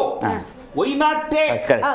ಈಗ ಏನಾಗುತ್ತೆ ಅಂದರೆ ಸೋಮಾಟೋ ತಗೊಳ್ಳಿ, ಇವಾಗ ಒಂದು 2 ಗಂಟೆ ಮೊದಲು 1 ಗಂಟೆ ಮೊದಲು ಒಂದು EDಗೊಂದು ಪುನಃ ಸುಪ್ರೀಂ ಕೋರ್ಟ್ ಒಂದು ಚಾಟಿ ಬೀಸಿದೆ. ಇದೇ ದೆಹಲಿ ಸರ್ಕಾರದಲ್ಲಿ ನಮ್ಮ ಮಂತ್ರಿ ಒಬ್ಬರನ್ನ ಕರ್ಕೊಂಡೋಗಿ ಒಳಗೆ ಕೂರಿಸಿದ್ರು. ಅವ್ರ ಚಾರ್ಜ್ ಶೀಟನ್ನು ED ಅವರು ತಿರಸ್ಕರಿಸಿದ್ದಾರೆ. ಸುಪ್ರೀಂ ಕೋರ್ಟ್ ತಿರಸ್ಕರಿಸಿದ್ದಾರೆ. ನಾನು ಯಾಕೆ ಹೇಳಕ್ಕೆ ಬಂದೆ ಅಂದರೆ, ಇವತ್ತು ನೀವು 2,500 ಕೋಟಿ ಆಪಾದನೆ ಮಾಡ್ತಿರೋರು 70 ಕೋಟಿಗೋಸ್ಕರ ಜೈಲಿಗೆ ಹೋಗೋಕ್ಕೆ ಹೊರಟಿದ್ದೀರಾ, 14 ಸೈಟಿಗೋಸ್ಕರ ಜೈಲಿಗೆ ಹೋಗೋಕೆ ಹೊರಟಿದ್ದೀರಾ. ನೀವ್ಯಾಕೆ ಅದೇ ನಾಯಕನ ಕರ್ಕೊಬಂದು ಜೈಲಿಗೆ ಹಾಕಬಾರ್ದು? ಯಾರು ನಿಮ್ಗೆ 2,500 ಕೋಟಿ ಕೊಡ್ತೀನಿ, 50,000 ಅಂದರೆ 2,500 ಕೋಟಿ ಆಯಿತು. 2,500 ಕೋಟಿ ಆಮಿಷ ಒಡ್ಡೋದವನಿಗೆ ನೀವು ಕ್ರಮ ತಗೊಳಕ್ಕಾಗೋದಿಲ್ವಾ? ಆಯಿತು, ನಿಮ್ಮ ಶಾಸಕರು ನಿಮ್ಮ ಶಾಸಕರು ಬಂದು ಹೇಳ್ತಾ ಇದ್ದಾರೆ ಅಂದರೆ ನಿಮ್ಮ ಶಾಸಕರು ಹೇಳ್ಬೋದಲ್ವಾ, ನಂಗೆ ಥ್ರೆಟ್ನಿಂಗ್ ಮಾಡ್ತಾ ಇದ್ದಾರೆ, ಕರೆ ಮಾಡ್ತಿದ್ದಾರೆ, ನನ್ನ ಮೇಲೆ 50 ಕೋಟಿ ಕೊಡ್ತೀನಿ, ಇಲ್ಲ ನಾನು ಹೊಡೆದಾಗ್ತೀನಿ ಅಂತೇಳಿ ಒಂದೆರಡು ಕಂಪ್ಲೇಂಟ್ ತೊಗೊಂಡು ಜೈಲಿಗೆ ಹಾಕ್ಬೋದಲ್ವಾ? ಮುಖ್ಯಮಂತ್ರಿ ಆಗಿರುವಂಥ ಒಬ್ಬ ವ್ಯಕ್ತಿ ಈ ಥರ ಕ್ಷುಲ್ಲಕವಾಗಿ ಹೇಳೋದಿದೆಯಲ್ಲ, ಇದು ಏನು ತೋರಿಸುತ್ತಂದರೆ ನೀನು ಅಸಮರ್ಥಕ. ಈ ರಾಜ್ಯ ನಡೆಸೋದಕ್ಕೆ ನಿಮ್ಮ ಕೈಯಲ್ಲಿ ಆಗ್ತಾ ಇಲ್ಲ. ಯಾಕಂದರೆ ಮುಖ್ಯಮಂತ್ರಿ ಜಾಗದಲ್ಲಿ ಕೂತವರೇ ಅಸಮರ್ಥಕರಾದಾಗ ಮಾಮೂಲಿ ಮನುಷ್ಯ ನೀವು ಏನು ಮಾಡೋಕ್ಕಾಗುತ್ತೆ ಇವತ್ತು ರಾಜ್ಯದಲ್ಲಿ? ಆಯಿತಾ? ಇದೇ ವಿಷಯ 23ನೇ ತಾರೀಕು ಬರುವಂಥ ಚುನಾವಣೆ ರಿಸಲ್ಟನ್ನು ನೀವು ನಿನ್ನೆನೋ ರಾತ್ರಿನೇ ಹೇಳಿದ್ದೀರಾ ಅಂತ ನನಗೆ ಅನ್ನಿಸ್ತಾ ಇದೆ. ಯಾಕಂದರೆ ಸೋಲುವ ಎಲ್ಲ ಲಕ್ಷಣಗಳು ಆ ಮಾತುಗಳಲ್ಲಿ ಕಾಣಿಸ್ತಾ ಇದೆ. ಮೇಡಮ್, ಇನ್ನೇನು ನೋಡಿ, ಒಬ್ಬ ವ್ಯಕ್ತಿ ಮುಖ್ಯಮಂತ್ರಿ ಆದವರು ನೆನ್ನೆ ಎಲೆಕ್ಷನ್ ಮುಗೀತು, ಏನು ಮಾಡಬೇಕು, ಯಾವ್ಯಾವ ಜಾಗದಲ್ಲಿ ಏನೇನಾಗಿದೆ, ನಿಮ್ಮೆಲ್ಲ 30 ಜನ ಮಂತ್ರಿಗಳನ್ನ 10 ಮಂತ್ರಿಗಳನ್ನ ಹಂಚಿ ಎಲ್ಲ ಕಡೆಯಲ್ಲಿ ಕಳಿಸಿದವರಿಗೆ ವಾಪಸ್ ಕರೆಸಿ ಕೂರಿಸಿ ಮೀಟಿಂಗ್ ಮಾಡಿ ನೀವೇನು ಮಾಡಬೇಕಿತ್ತು, ನಾಳೆ ಏನು ಕೆಲಸ ಆಗಬೇಕು ಅಂತ ಹೇಳಬೇಕಿತ್ತು. ಅದನ್ನು ಬಿಟ್ಟು ಇನ್ನೂ ನನ್ನ ಸರ್ಕಾರ ಬಿದ್ದೋಗುತ್ತೆ, ನನಗೆ ಈ 50 ಕೋಟಿಗೆ ಅವ್ರು ಒಪ್ಪಲಿಲ್ಲ, ಅದಕ್ಕೋಸ್ಕರ ನನ್ನ ಮೇಲೆ ಇಡೀ ಕೇಸ್ ಹಾಕಿದ್ದಾರೆ ಅಂತೇಳಿ ನೀವು ಈ ಥರ ಮಾತಾಡ್ತಾ ಇದ್ದಾಗ ಏನಾಗುತ್ತೆ ಅಂದರೆ, ರಾಜ್ಯದ ಜನಕ್ಕೆ ನೀವೇನು ಉತ್ತರ ಕೊಡ್ತಿದ್ದೀರಾ? 136 ಸೀಟ್ ಕೊಟ್ಟಿದ್ದಾರೆ ನಿಮಗೆ. ನಾಳೆ ದಿನ BJPಯವ್ರು ತೊಗೊಂಡು ಹೋದಾಗ ಅವತ್ತು ನೀವು ಕೂಗಾಡಿ ಜನ ತಾನು ಏನು ಹೇಳಿದ್ರು ನಂಬ್ತಾರೇನೋ ಕಾನ್ಫಿಡೆನ್ಸ್ ಹಂಗಾದ್ರೆ. ಯಾವಾಗ ತಗೊಂಡು ಹೋದ್ಮೇಲೆ ಮೇಡಮ್, ಕಳ್ತನ ಆದ್ಮೇಲೆ ತಾನೇ ಹೇಳಬೇಕು. ನಮ್ಮ ಮನೇಲಿ ಕಳ್ತನ ಆಗುತ್ತೆ ಅಂತ CCTV ಹಾಕೊಳೋದು, ಪೊಲೀಸ್ ಹಾಕೊಂಡು, ಇವತ್ತು ಹೆಂಗಾಗಿದೆ ಅಂದರೆ ಅವನ್ಯಾರೋ ಸಲ್ಮಾನ್ ಖಾನ್ ಮನೆ ಮುಂದ್ಗಡೆ ಪೊಲೀಸವ್ರನ್ನ ಇಟ್ಕೊಂಡು ವೇಸ್ಟ್ ಮಾಡ್ತಿರಲ್ಲ, ಹಂಗಾಗ್ತಾ ಇದೆ ಇವತ್ತು ಕತೆ. ಹಂಗಂತ ಪ್ರಾಣ ತೆಕ್ಕೊಳಕ್ಕೆ ಹೋಗೋದು ಬಿಡಿ ಒಂದು. Right, got it. ಸೊ ನೋಡಿ, ಸದ್ಯ ರಾಜ್ಯದಲ್ಲಿ ಆಪರೇಷನ್ ಕಮಲದ ಸದ್ದು ಗದ್ದಲ ಕೊಂಚ ಜೋರಾಗಿ ನಡೀತಾ ಇದೆ. ಇದರ ನಡುವೆ BJP ಮತ್ತು ಕಾಂಗ್ರೆಸ್ JDS ಆರೋಪ ಪ್ರತ್ಯಾರೋಪಗಳಲ್ಲಿ ಮುಳುಗಿ ಹೋಗಿದೆ. ಅಸಲಿಗೆ ಸತ್ಯ ಗೊತ್ತಾಗಬೇಕು ಅನ್ನೋದಾದರೆ ಅನಿಲ್ ನಾಚಪ್ಪ ಅವರು ಹೇಳಿದಾಗೇನೆ ಆಫರ್ ಬಂದಿದೆ ಅನ್ನೋದಾದರೆ ಅದೊಂದು ಕಾಲ್ ರೆಕಾರ್ಡ್ ಅನ್ನೋದು ಇವಾಗ ಟೆಕ್ನಾಲಜಿ ತುಂಬ ಮುಂದುವರೆದಿರೋದ್ರಿಂದಾಗಿ ಅದನ್ನು ರಾಜ್ಯದ ಜನತೆಯ ಮುಂದಿಡ್ಬೋದು, ಇಲ್ಲ ಒಂದು ಕಂಪ್ಲೇಂಟ್ ಲಾರ್ಜ್ ಮಾಡ್ಬೋದು. ಸೊ ಘನತವಿತ್ತ ಕಾಂಗ್ರೆಸ್ ಸರ್ಕಾರವೇ ಒಂದು ಕಂಪ್ಲೇಂಟ್ ಲಾರ್ಜ್ ಮಾಡುತ್ತೆ ಅಂದರೆ ಇಮಿಡಿಯೇಟ್ ಆ್ಯಕ್ಷನ್ ಕೂಡ ತಗೊಳ್ಳುವಂಥ ವ್ಯವಸ್ಥೆ ಇದ್ದಾಗ ಗಾಳಿಯಲ್ಲಿ ಗುಂಡು ಹಾರಿಸೋದು ಬೇಡ ಅನ್ನುವಂಥ ಅಭಿಪ್ರಾಯ. ಹಾಗಂತ BJP ಅನ್ನೋದು ಸುಮ್ಮನೆ ಕೂತಿದೆಯಾ? ಆರಂಭದಿಂದಲೂ ಈ ಸರ್ಕಾರ ನಡೆಯಲ್ಲ ಅನ್ನೋದ್ರ ನಡುವೆ ನಡೆಸೋಕ್ಕೂ ಬಿಡ್ತಾ ಇಲ್ಲ. ರಾಜ್ಯದಲ್ಲಿ ಮತ್ತೆ ಆಪರೇಷನ್ ಕಮಲದ ಸದ್ದಾಗಿದೆ. ಇದಕ್ಕೆ ಬಿಜೆಪಿ ಕೊಡ್ತಿರುವಂತಹ ಉತ್ತರ ನಮ್ದು ಯಾವುದೇ ರೀತಿಯ ಪ್ರಯತ್ನ ಅನ್ನೋದಿಲ್ಲ, ಅವರ ಪಾಪದ ಕೊಡ ತುಂಬಿದೆ ಅಂತ ಹೇಳಿ. ಯಾವ್ಯಾವ ಕಾರಣಗಳಿಂದ ಹಾಗಾದ್ರೆ ಸರ್ಕಾರ ಬಿದ್ದೋಗುತ್ತೆ ಗೋವಿಂದರಾಜು ಅವರೇ? ಸುಭದ್ರ ಸರ್ಕಾರ ಗ್ಯಾರಂಟಿ ಯೋಜನೆಗಳನ್ನು ಕೊಟ್ಟಿದ್ದಾರೆ, ಜನಪರವಾದಂತಹ ಸರ್ಕಾರ, ತಳಮಟ್ಟದ ಸಮಾಜವನ್ನು ಸಮುದಾಯವನ್ನು ಮೇಲೆತ್ತುವಂಥ ಕೆಲಸ ಮಾಡ್ತಾ ಇದೆ. ಈ ಸಲ ರಿಸಲ್ಟ್ಸ್ ಎಲೆಕ್ಷನಲ್ಲೂ ಕೂಡ ಪಾಸಿಟಿವ್ ಆಗಿ ಬರುತ್ತೆ ಅನ್ನುವಂಥ ವಿಶ್ವಾಸ ಇದೆ. ಯಾವ ಕಾರಣ ಕೊಡ್ತೀರಿ ನೀವು? ಮೇಡಮ್, ಆ ವಿಶ್ವಾಸ ಇದ್ದಿದ್ರೆ ಬಹುಶಃ ಸನ್ಮಾನ್ಯ ಮುಖ್ಯಮಂತ್ರಿ ಸಿದ್ದರಾಮಯ್ಯನವರು ನಾವು ಉಪಚುನಾವಣೆಯಲ್ಲಿ ಗೆಲ್ತೀವಿ, ಯಾಕಂದ್ರೆ ಅನಿಲ್ ನಾಚಪ್ಪರ್ ಚೆನ್ನಾಗಿ ಹೇಳ್ತಾ ಇದ್ರು. ಯಾಕೆಂದ್ರೆ ಎಲ್ಲ ಒಂದು ಕಡೆ ಅವ್ರಿಗೆ ಸೋಲುವ ಭೀತಿ ಕಾಡನ್ನ ಇವತ್ತು ಈ ಮೂಲಕ ಇವರು ಈ ರೀತಿಯ ಒಂದು ಗಾಳಿಯಲ್ಲಿ ಗುಂಡೊಡೆಯೋ ಕೆಲಸ ಮಾಡಿ ಎಲ್ಲ ಒಂದು ಕಡೆ ಅದನ್ನ ಉಳಿಸ್ಕೊಳಕ್ಕೋಸ್ಕರ ಪ್ರಯತ್ನ ಪಡ್ತಾವ್ರೆ ಅಂತ ಹೇಳ್ತಾ ಇದ್ದಾರೆ. ಹಾಗಂತ ರಿಸಲ್ಟ್ಸ್ ಏನು ಬದಲಾಗಲ್ಲ, ಪ್ಲಸ್ ಇದ್ರು ಮೈನಸ್ ಇದ್ರು. ಈಗ ನೋಡಿ ಮೇಡಮ್, ಈಗ ಏನಾಗಿದೆ ಅಂದ್ರೆ ಈ ಸರ್ಕಾರದ ಬಗ್ಗೆ ಜನರ ಮಧ್ಯೆ ಇರ್ತಕ್ಕಂಥದ್ರಲ್ಲಿ ಒಳ್ಳೆ ವಿಶ್ವಾಸ ಮಾತುಗಳು ಬರ್ತಾ ಇಲ್ಲ. ಅದು ಒಂದು ನೆಗೆಟಿವ್ ಆಗಿ ಕಾಣ್ತಾ ಇದೆ. ಯಾಕೆಂದ್ರೆ ಈ ಸರ್ಕಾರ ಕಳೆದ 15 ತಿಂಗಳಿಂದ ಬಂದಾಗ್ಲಿಂದಲೂ ಈ ರಾಜ್ಯದಲ್ಲಿ ನಾವು ಯಾವ ಅಭಿವೃದ್ಧಿ ಕೆಲಸದ ಬಗ್ಗೆ ಚರ್ಚೆ ಆಗ್ತಾ ಇಲ್ಲ, ಕ್ಯಾಬಿನೆಟ್ ಮೀಟಿಂಗ್ಗಳು ನಡೀತಾ ಇಲ್ಲ. ಯಾವುದೇ ಶಾಸಕರು ನಾನು ಈ ಕ್ಷೇತ್ರದ ಒಳ್ಳೊಳ್ಳೆ ಕೆಲಸ ಮಾಡ್ತೀನಿ ಅಂತ ಎಲ್ಲೂ ಒಂದು ಸ್ಟೇಟ್ಮೆಂಟ್ಗಳು ಕೊಡಕ್ಕಾಗ್ತಾ ಇಲ್ಲ. ಇವರು ಗ್ಯಾರಂಟಿಗಳ ಹೆಸರು ಹೇಳ್ಬಿಟ್ಟು ನಾನು ಏನು ಬೇರೆ ಏನು ಮಾಡದಿದ್ರು ನಡೆಯುತ್ತೆ ಅಂತ ಹೇಳ್ಬಿಟ್ಟು ಇವರು ಸುಮ್ಮನೆ ಕೂತ್ಕೊಂಡ್ರೆ ನೋಡಿ ಮೇಡಮ್, ಇವತ್ತು ಸುಮಾರು 136 ಜನ ಶಾಸಕರುಗಳು, ಅದ್ರ ಜೊತೆಯಲ್ಲಿ ಬೇರೆ ಬೇರೆ ಪಕ್ಷದ ಶಾಸಕರುಗಳು ಆ ಕ್ಷೇತ್ರ ಅಭಿವೃದ್ಧಿ ಆಗಬೇಕು, ನಮ್ಮ ಜನರ ಸಮಸ್ಯೆಗೆ ಸ್ಪಂದಿಸಬೇಕು ಅಂತ ಯೋಚನೆ ಇಟ್ಕೊಂಡಿರ್ತಾರೆ. ಆದರೆ ಈ ಸರ್ಕಾರದಿಂದ ಬರೋಂಥ ಅನುದಾನ ಬರ್ದಲ್ಲೇ ಇದ್ರೆ ಅವ್ರಿಗೆ ಕೆಲಸ ಆದ್ರೆ ಏನಿರುತ್ತೆ ಮೇಡಮ್? ಅವ್ರದೇ ಶಾಸಕರುಗಳು BR ಪಾಟೀಲ್, ಟಿಪ್ಪು ಷಡಾಕ್ಷರಿ ಇರ್ಬೋದು, ಮೇಡಮ್ ಅದೇ ಅದ್ರ ಭಾಗ ಇದು. ಯಾಕೆಂದ್ರೆ ಇದನ್ನ ಮುಂಚೆಗೆ ಹೇಳ್ಬಿಡುದು ಅವ್ರದೇ ಪಕ್ಷದ ಶಾಸಕರುಗಳು ಹೇಳೇ ಬಿಟ್ರು, ನಮ್ಗೆ ಇವತ್ತು ಗ್ಯಾರಂಟಿಗಳಿಂದ ನಾವೆಲ್ಲ ಮಲ್ಕೊಂಡ್ಬಿಟ್ಟಿದ್ದಪ್ಪ, ಕೆಲ್ಸ ಇಲ್ಲ, ಈ ಸರ್ಕಾರದಿಂದ ಅನುದಾನ ಇಲ್ಲ. ಬಸವರಾಜ ರೆಡ್ಡಿ ಅವರು ಆರ್ಥಿಕ ಹೊರೆ ಆಗಿದೆ, ಈ ಸರ್ಕಾರ ನಡೆಸಕ್ ಆಗಲ್ಲ ಅಂತ ತೀರ್ಪನ್ನ ಕೊಟ್ಟು ನಾನು ಒಂದ್ ನಿಮಿಷ ಮೇಡಮ್, ಈ ರಾಷ್ಟ್ರೀಯ ಅಧ್ಯಕ್ಷ ಏನ್ ಹೇಳಿದ್ರು, ಇದೆಲ್ಲವನ್ನು ಮೀರಿ ಏನ್ ಹೇಳಿದ್ರು, ಬಜೆಟ್ ಎಷ್ಟಿದೆ ಅಷ್ಟಕ್ಕೆ ಮಾತ್ರ ಪ್ಲಾನ್ ಮಾಡಿ ಅಂತ ಹೇಳ್ಬಿಟ್ಟು ಹೋದ್ರು. ಅಂದ್ರೆ ಸರ್ಕಾರದಲ್ಲಿ ಎಲ್ಲವೂ ಗೊಂದಲ ಇದೆ, ಎಲ್ಲವೂ ಪ್ರಾಬ್ಲಮ್ ಇದೆ, ಎಲ್ಲೋ ಒಂದ್ ಕಡೆ ಸರ್ಕಾರ ಸರಿಯಾಗಿ ನಡೀತಾ ಇಲ್ಲ, ಆದ್ರೆ ಹುಷಾರಿಕೆಯಿಂದ ಹೆಜ್ಜೆ ಇಡಿ ಅಂತ ಹೇಳ್ಬಿಟ್ಟು ಅವ್ರದೇ ರಾಷ್ಟ್ರೀಯ ಅಧ್ಯಕ್ಷ ಹೇಳೋದ್ರು. ಈ ರೀತಿಯ ಒಂದು ಸಮಸ್ಯೆ ಇದೆ. ಸೊ ಇದೆಲ್ಲವನ್ನು ಮುಚ್ಚಿಡ್ಬೇಕಲ್ಲ. ಈಗೆಲ್ಲ ಒಂದ್ ಕಡೆ ಈಗ ಹೇಳ್ತಾ ಇರಿ 2.5 ವರ್ಷ ಇಲ್ಲ 20 ತಿಂಗಳು 30 ತಿಂಗಳು ಈ ರೀತಿಯ ಒಂದು ಗೊಂದಲನೂ ಆ ಪಕ್ಷದಲ್ಲಿ ಇತ್ತು. ಈಗ ಆಲ್ರೆಡಿ ಅದೇ ವಿಚಾರವಾಗಿ ನಾನು ಅವಾಗಲೇ ಹೇಳ್ದಂಗೆ ನಾನು ಕೂಡ CM ಅಂತ ಹೇಳ್ಬಿಟ್ಟು ತುಂಬಾ ಜನ ಅಪ್ಲಿಕೇಶನ್ ಹಾಕಿದ್ರು ಕಳೆದ ಒಂದೂವರೆ ತಿಂಗಳ ಹಿಂದ್ಗಡೆ. ಎಲ್ಲ ಒಂದ್ ಕಡೆ ಈಗ CM ಬದಲಾವಣೆ ಹತ್ರ ಬಂದಿದೆ. ಯಾಕೆ ಅಂದ್ರೆ ಇವತ್ತು ಈ ಸರ್ಕಾರದಲ್ಲಿ ಹಗರಣಗಳ ಸರಮಾಲೆನೆ ಆಗ್ತಾ ಇದೆ. ಯಾಕೆಂದ್ರೆ ಈಗ ಎಲ್ಲ ಒಂದ್ ಕಡೆ ಎಲ್ಲವೂ ಸರಿ ಇದ್ದಿದ್ರೆ CMಗೆ ಬೆಳಗ್ಗೆ ಎದ್ದು ನಾನು ಎಲ್ಲ ಒಂದು ಇನಾಗ್ರೇಷನ್ ಮಾಡ್ತಾ ಇದ್ದೀನಿ, ಎಲ್ಲ ಒಂದ್ ಕಡೆ ಉದ್ಘಾಟನೆ ಮಾಡ್ತಾ ಇದ್ದೀನಿ, ಕಾರ್ಯಕ್ರಮಕ್ಕೆ ಹೋಗ್ಬೇಕಾಯ್ತು. ಈ ರೀತಿಯ ಹೇಳಿಕೆಗಳಿಂದ ಯಾರಿಗ್ ಲಾಭ ಆಗ್ತಾ ಇದೆ? ರೈಟ್, ನಾವಾಗಲೇ ಮಾತಾಡ್ತಾ ಇದ್ವಿ 135 ಪ್ಲಸ್ ಇಂತೂ ಅದರಲ್ಲೂ ಒಂದು 50 ಜನಕ್ಕೆ ನೀವು ಆಫರ್ ಕೊಡ್ತೀರಾ ಅನ್ನೋದಾದ್ರೆ ಏನಿದು ಅಂತ ಕೇಳಿದಾಗ ಪ್ರಾಕ್ಟಿಕಲಿ ಇಂಪಾಸಿಬಲ್ ಅಂತ ನೀವು ಅಂದ್ರಿ. 135 ಜನ ಇರುವಂಥ ಸುಭದ್ರ ಸರ್ಕಾರ ಅದು, ಅದನ್ನು ದುಡ್ಡು ಕೊಟ್ಟು ಅಥವಾ ಆಫರ್ ಇಟ್ಟು ಕೆಡಬೋದು ಅಂದರೆ ಅದಷ್ಟು ಸುಲಭ ಅಲ್ಲ ಅಂತ ನೀವೇ ಹೇಳ್ತಿದ್ದೀರಿ. ನನಗೆ ಹಾಗೆ ಆ ಪ್ರಾಕ್ಟಿಕಲ್ ವಿಚಾರವನ್ನು ನನಗೆ ಸ್ವಲ್ಪ ಕ್ಲಾರಿಫೈ ಮಾಡಿ. ಈಗ ಮೂಡಾ ತಗೊಳ್ಳಿ, ಇಲ್ಲ ವಾಲ್ಮೀಕಿ ತಗೊಳ್ಳಿ, ಇಲಾಖೆ ಅಥವಾ ಮುಖ್ಯಮಂತ್ರಿ ಸಿದ್ದರಾಮಯ್ಯನವರ ಕುಟುಂಬಕ್ಕೆ ಸಂಬಂಧಪಟ್ಟಂಥ ಇನ್ವೆಸ್ಟಿಗೇಷನ್ನ ಅವ್ರು ಎದುರಿಸಬೇಕಾಗತ್ತೆ. ಸರ್ಕಾರಕ್ಕೆ ಹೆಂಗೆ ಅಸ್ಥಿರತೆ ಕಾಡುತ್ತೆ? ನೀವ್ ಹೆಂಗೆ ಅಸ್ಥಿರ ಮಾಡ್ತೀರಿ? ಸರ್ಕಾರ ನಮ್ಗೆ ಅದೇ ಇಲ್ಲ ಆಶ್ಚರ್ಯವಾಗಿ ನೋಡಿ ಏನಾಗಿದೆ ಅಂದ್ರೆ ಸಿದ್ದರಾಮಯ್ಯನವ್ರು ಹೇಳ್ಬಿಟ್ರು 50 ಜನ MLಗಳಿಗೆ 50 ಕೋಟಿ ಆಫರ್ ಮಾಡ್ತಾ ಇದ್ದಾರೆ ಅಂತ ಹೇಳಿ. ನಿಮ್ಗೆ ಇವತ್ತು ಬೆಂಗಳೂರು ತಂತ್ರಜ್ಞಾನದಲ್ಲಿ ಬಹಳ ಹೆಸರುವಾಸಿಯಾಗಿರ್ತಕ್ಕಂಥದ್ದು, ಎಲ್ಲ ತಂತ್ರಜ್ಞಾನ ಈ ಬೆಂಗಳೂರಲ್ಲಿದೆ. ನೀವು ಯಾರು ಹೇಳಿದ್ರು ನೀವು ನಾಳೆ SITನೋ ಇನ್ನೊಂದು ರಚನೆ ಮಾಡ್ಬೋದಲ್ವಾ? ಎಲ್ಲದಕ್ಕೂ ನೀವು SIT ರಚನೆ ಮಾಡಕ್ ಕೊಡ್ತೀರಾ? ಇದಕ್ಕೆ ರಚನೆ ಮಾಡಿ ಯಾರು ಆ ರೀತಿ ಆರೋಪ ಮಾಡಿದ್ದಾರೆ, ಯಾರು ಆಫರ್ ಕೊಟ್ಟಿದ್ದಾರೆ ಮಾಡಿ, ಅಂತ ಹಣಕಾಸಿನ ವಹಿವಾಟು ಯಾರ ಹತ್ರ ಇದೆ ಅಂತ ನಿಮಗೆ ಮಾಹಿತಿ, ಒಬ್ಬ CM ಆಗಿ ಮಾಹಿತಿ ಇದ್ದೇ ಇರ್ತದೆ ಮಾಡಿ.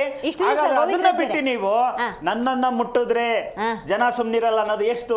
ಎಲ್ಲೋ ನಿಮ್ಮ ಪಕ್ಷದಲ್ಲಿ ನಿಮ್ಮ ಕುರ್ಚಿಗೆ ಬೇರೆ ಯಾರೋ ಟವಲ್ ಆಗ್ತಾ ಇದಾರೆ, ಆ ಉದ್ದೇಶ ಇಟ್ಕೊಂಡು ನೀವು ಹೇಳಿಕೆಗಳನ್ನ ಕೊಡ್ತಾ ಇದ್ದೀರಾ, ನಿಮ್ಮ ಹೈಕಮಾಂಡ್ಗೆ ನೀವು ಮೆಸೇಜ್ ಕೊಡ್ತಾ ಇದ್ದೀರಾ.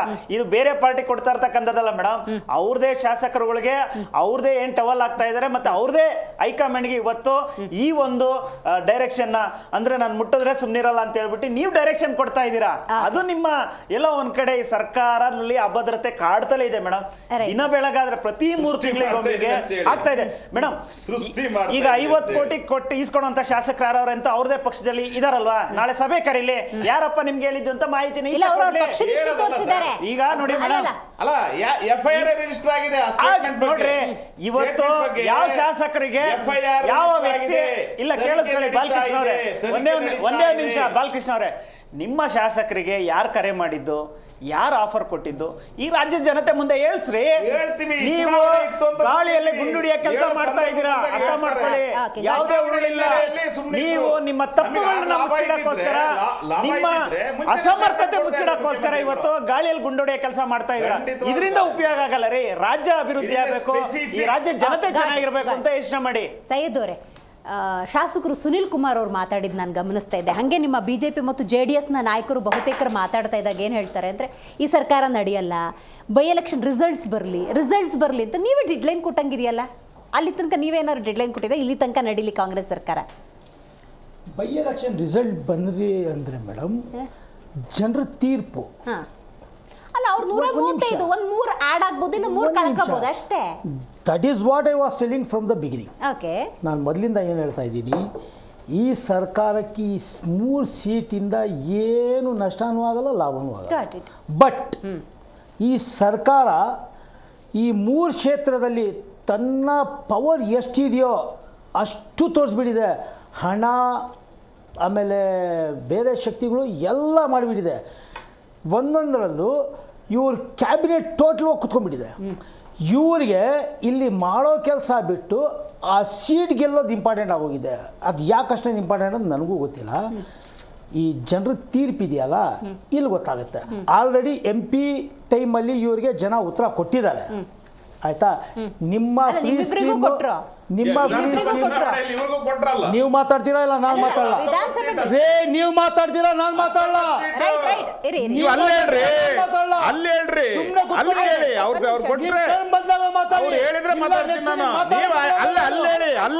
ನನಗೆ ಹೇಳ್ಬೇಡಿ, ಅಲ್ಲಿ ಹೇಳಿ ಮೇಡಮ್. ಇವ್ರು ಸೆಂಟ್ರಲ್ ಮಾತಾಡ್ಬೋದು. ಆಯ್ತಾಯ್ತು, ನೀವು ಪ್ಲೀಸ್ ಕಂಟಿನ್ಯೂ. ಡೈವರ್ಟ್ ಮಾಡೋ ಕೆಲಸ ಮಾಡಿದ್ರೆ ಆಮೇಲೆ ಇವ್ರು ಮಾತಾಡೋಕ್ಕೆ ಬಿಡಲ್ಲ ನಾವು. Okay, please. ಜನರ ತೀರ್ಪಿದೆಯಲ್ಲ ಮೇಡಮ್, ಇದು ಆಗಲೇ ಗೊತ್ತಾಗೋಯ್ತು. ಏನಿದ್ರು ಇವ್ರು ಫ್ರೀ ಸ್ಕೀಮ್ಗೆ ಬಂದಿದ್ದು 9 ಸೀಟು, ಆಯಿತಾ? ನಮಗೆ 17 ಬಂದಿದೆ. ಈಗ ಈ 3 ಸೀಟಲ್ಲಿ ಇವ್ರಿಗೆ ಸ್ಪಷ್ಟವಾಗಿ ಈ ನಾಡಿನ ಜನತೆ ಏನು ತೀರ್ಮಾನ ಮಾಡಿದೆ ಅಂತ ಗೊತ್ತಾಗುತ್ತೆ. ಆಗಲೇ ಇವ್ರು ಏನಂದ್ರು, ಮೂಲ ವಾಲ್ಮೀಕಿಯಲ್ಲಿ ಸುಖ ಸುಮ್ಮನೆ ಕೇಸು ಅಂತ ಹೇಳ್ಬಿಟ್ಟು ಇವರು ಕೋರ್ಟ್ ಮೇಲೆ ಬೆಟ್ ಮಾಡ್ತಾ ಇದ್ದಾರೆ. ಹೌದು, ಕೋರ್ಟು ಕ್ಲೀನ್ ಆಗಿ ಪ್ರತಿಯೊಂದು ಸೆಕ್ಷನ್ ಸಮೇತ ಕೊಟ್ಟಿದೆ. ತಪ್ಪು ನಡೆದಿದೆ ಈ ಸೆಕ್ಷನ್ಸ್ ಅಲ್ಲಿ ಅಂದ್ರೆ ಕೋರ್ಟ್ ತಪ್ಪು ಮಾಡಿದ್ಯಾ ಅಂದ್ರೆ ಇವ್ರು ಯಾವ ಮಟ್ಟಕ್ಕೆ ಸ್ಯಾಂಕ್ಷನ್ ಅಷ್ಟೇ ಕೊಟ್ಟಿರೋದು, ಕೇಸ್ ಹಾಕ್ಲಿಕ್ಕೆ ಪರ್ಮಿಷನ್ ಅಷ್ಟೇ. Not a judgement. That's the thing I am telling you. That's the thing I am telling you. That's you don't need to teach me. Judgement, not a judgement. Only file the private complaint for permission ಅಷ್ಟೇ. ಎಲ್ಲ prove ಆಗಿಬಿಟ್ಟು ನಿಮಗೆ investigation. What is this? I am telling investigation. It's not a judgment.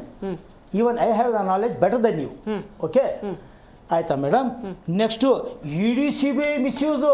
ಇವಾಗ ನಿಮ್ಮ SIT Siddaramaiah investigation team ಎಷ್ಟು ಚೆನ್ನಾಗಿ ಕೆಲಸ ಮಾಡ್ತಾ ಇದೆ ಅಂತ ಇಡೀ ಕರ್ನಾಟಕ ರಾಜ್ಯ ನೋಡ್ತಾ ಇದೆ. ಕುಂಟ್ಕೊಂಡು ಕೆಲಸ ಮಾಡ್ತಾ ಇದೆ, ಆಯ್ತಾ ಮೇಡಮ್? ಆಯ್ತಾ? ಇವರು ಅವ್ರಿಗೆ 50 ಲಕ್ಷ, 50 ಕೋಟಿ, ಇವ್ರಿಗೆ 50 ಕೋಟಿ ಕೊಟ್ಟು ನಮ್ಮ ಆ ಶಾಸಕರು ಹೇಳಿದ್ರು, ಇವ್ರು ಶಾಸಕರು ಹೆಸರು ಹೇಳ್ರಿ. ಇವಾಗ ನಾನು ಹೇಳ್ತೀನಿ ಕೇಳಿ. ನಮಗೂ ಮಾಹಿತಿ ಇತ್ತು. ಸತೀಶ್ ಜಾರಕಿಹೊಳಿ ಅವರು ಹೋಗಿ ದಿಲ್ಲಿಯಲ್ಲಿ ಮೀಟ್ ಮಾಡಿ 40 ಶಾಸಕರು ನಮ್ಮ ಜೊತೆಯಲ್ಲಿದ್ದಾರೆ, ಬರ್ತೀನಿ 2 ವರ್ಷ ನನಗೆ CM ಕುರ್ಸಿಗೆ ಬಿಟ್ಕೊಟ್ಬಿಡಿ ಅಂತ ಅವ್ರು ಹೇಳಿದಾರ, ಸ್ಟೇಟ್ಮೆಂಟ್ ಕೊಟ್ಟಿದಾರ. ಅಂದ್ರೆ ನೀವು ಡಿನೇ ಮಾಡಿದ್ದಾರೆ. ಏನ್ ಹೇಳ್ತಿದ್ದಾರೆ ನೀವು? ಅವ್ರು ನಮ್ಮ ನಾಯಕರಿದ್ದಾರೆ, ಅವ್ರು ಯಾಕ್ರಿ ಹೋಗ್ತಾರೆ? ಅವರೇ ಅನೇಕ ಬಾರಿ ಮಾಧ್ಯಮಗಳಿಗೆ ಹೇಳಿದ್ದಾರೆ. ನೀವು ಸುಳ್ಳು ಹೇಳ್ತಾ ಇದ್ರೆ ನೀವು ಯಾಕೆ ಸತೀಶ್ ಜಾರಕಿಹೊಳಿ ಅವರ ನಾಯಕತ್ವ ಮಾಡಬೇಡಿ. ಅವರು ಅವ್ರ ನಾಯಕತ್ವ ಮಾಡಬೇಡಿ. ಅವರು ಬಹಳ ಸ್ಪಷ್ಟವಾಗಿ ಹೇಳಿದ್ದಾರೆ, ಕಾಂಗ್ರೆಸ್ ಬಹಳ ಸ್ಪಷ್ಟವಾಗಿ ನಿರಾಕರಣೆ ಮಾಡಿದ್ದಾರೆ. 2028ಕ್ಕೆ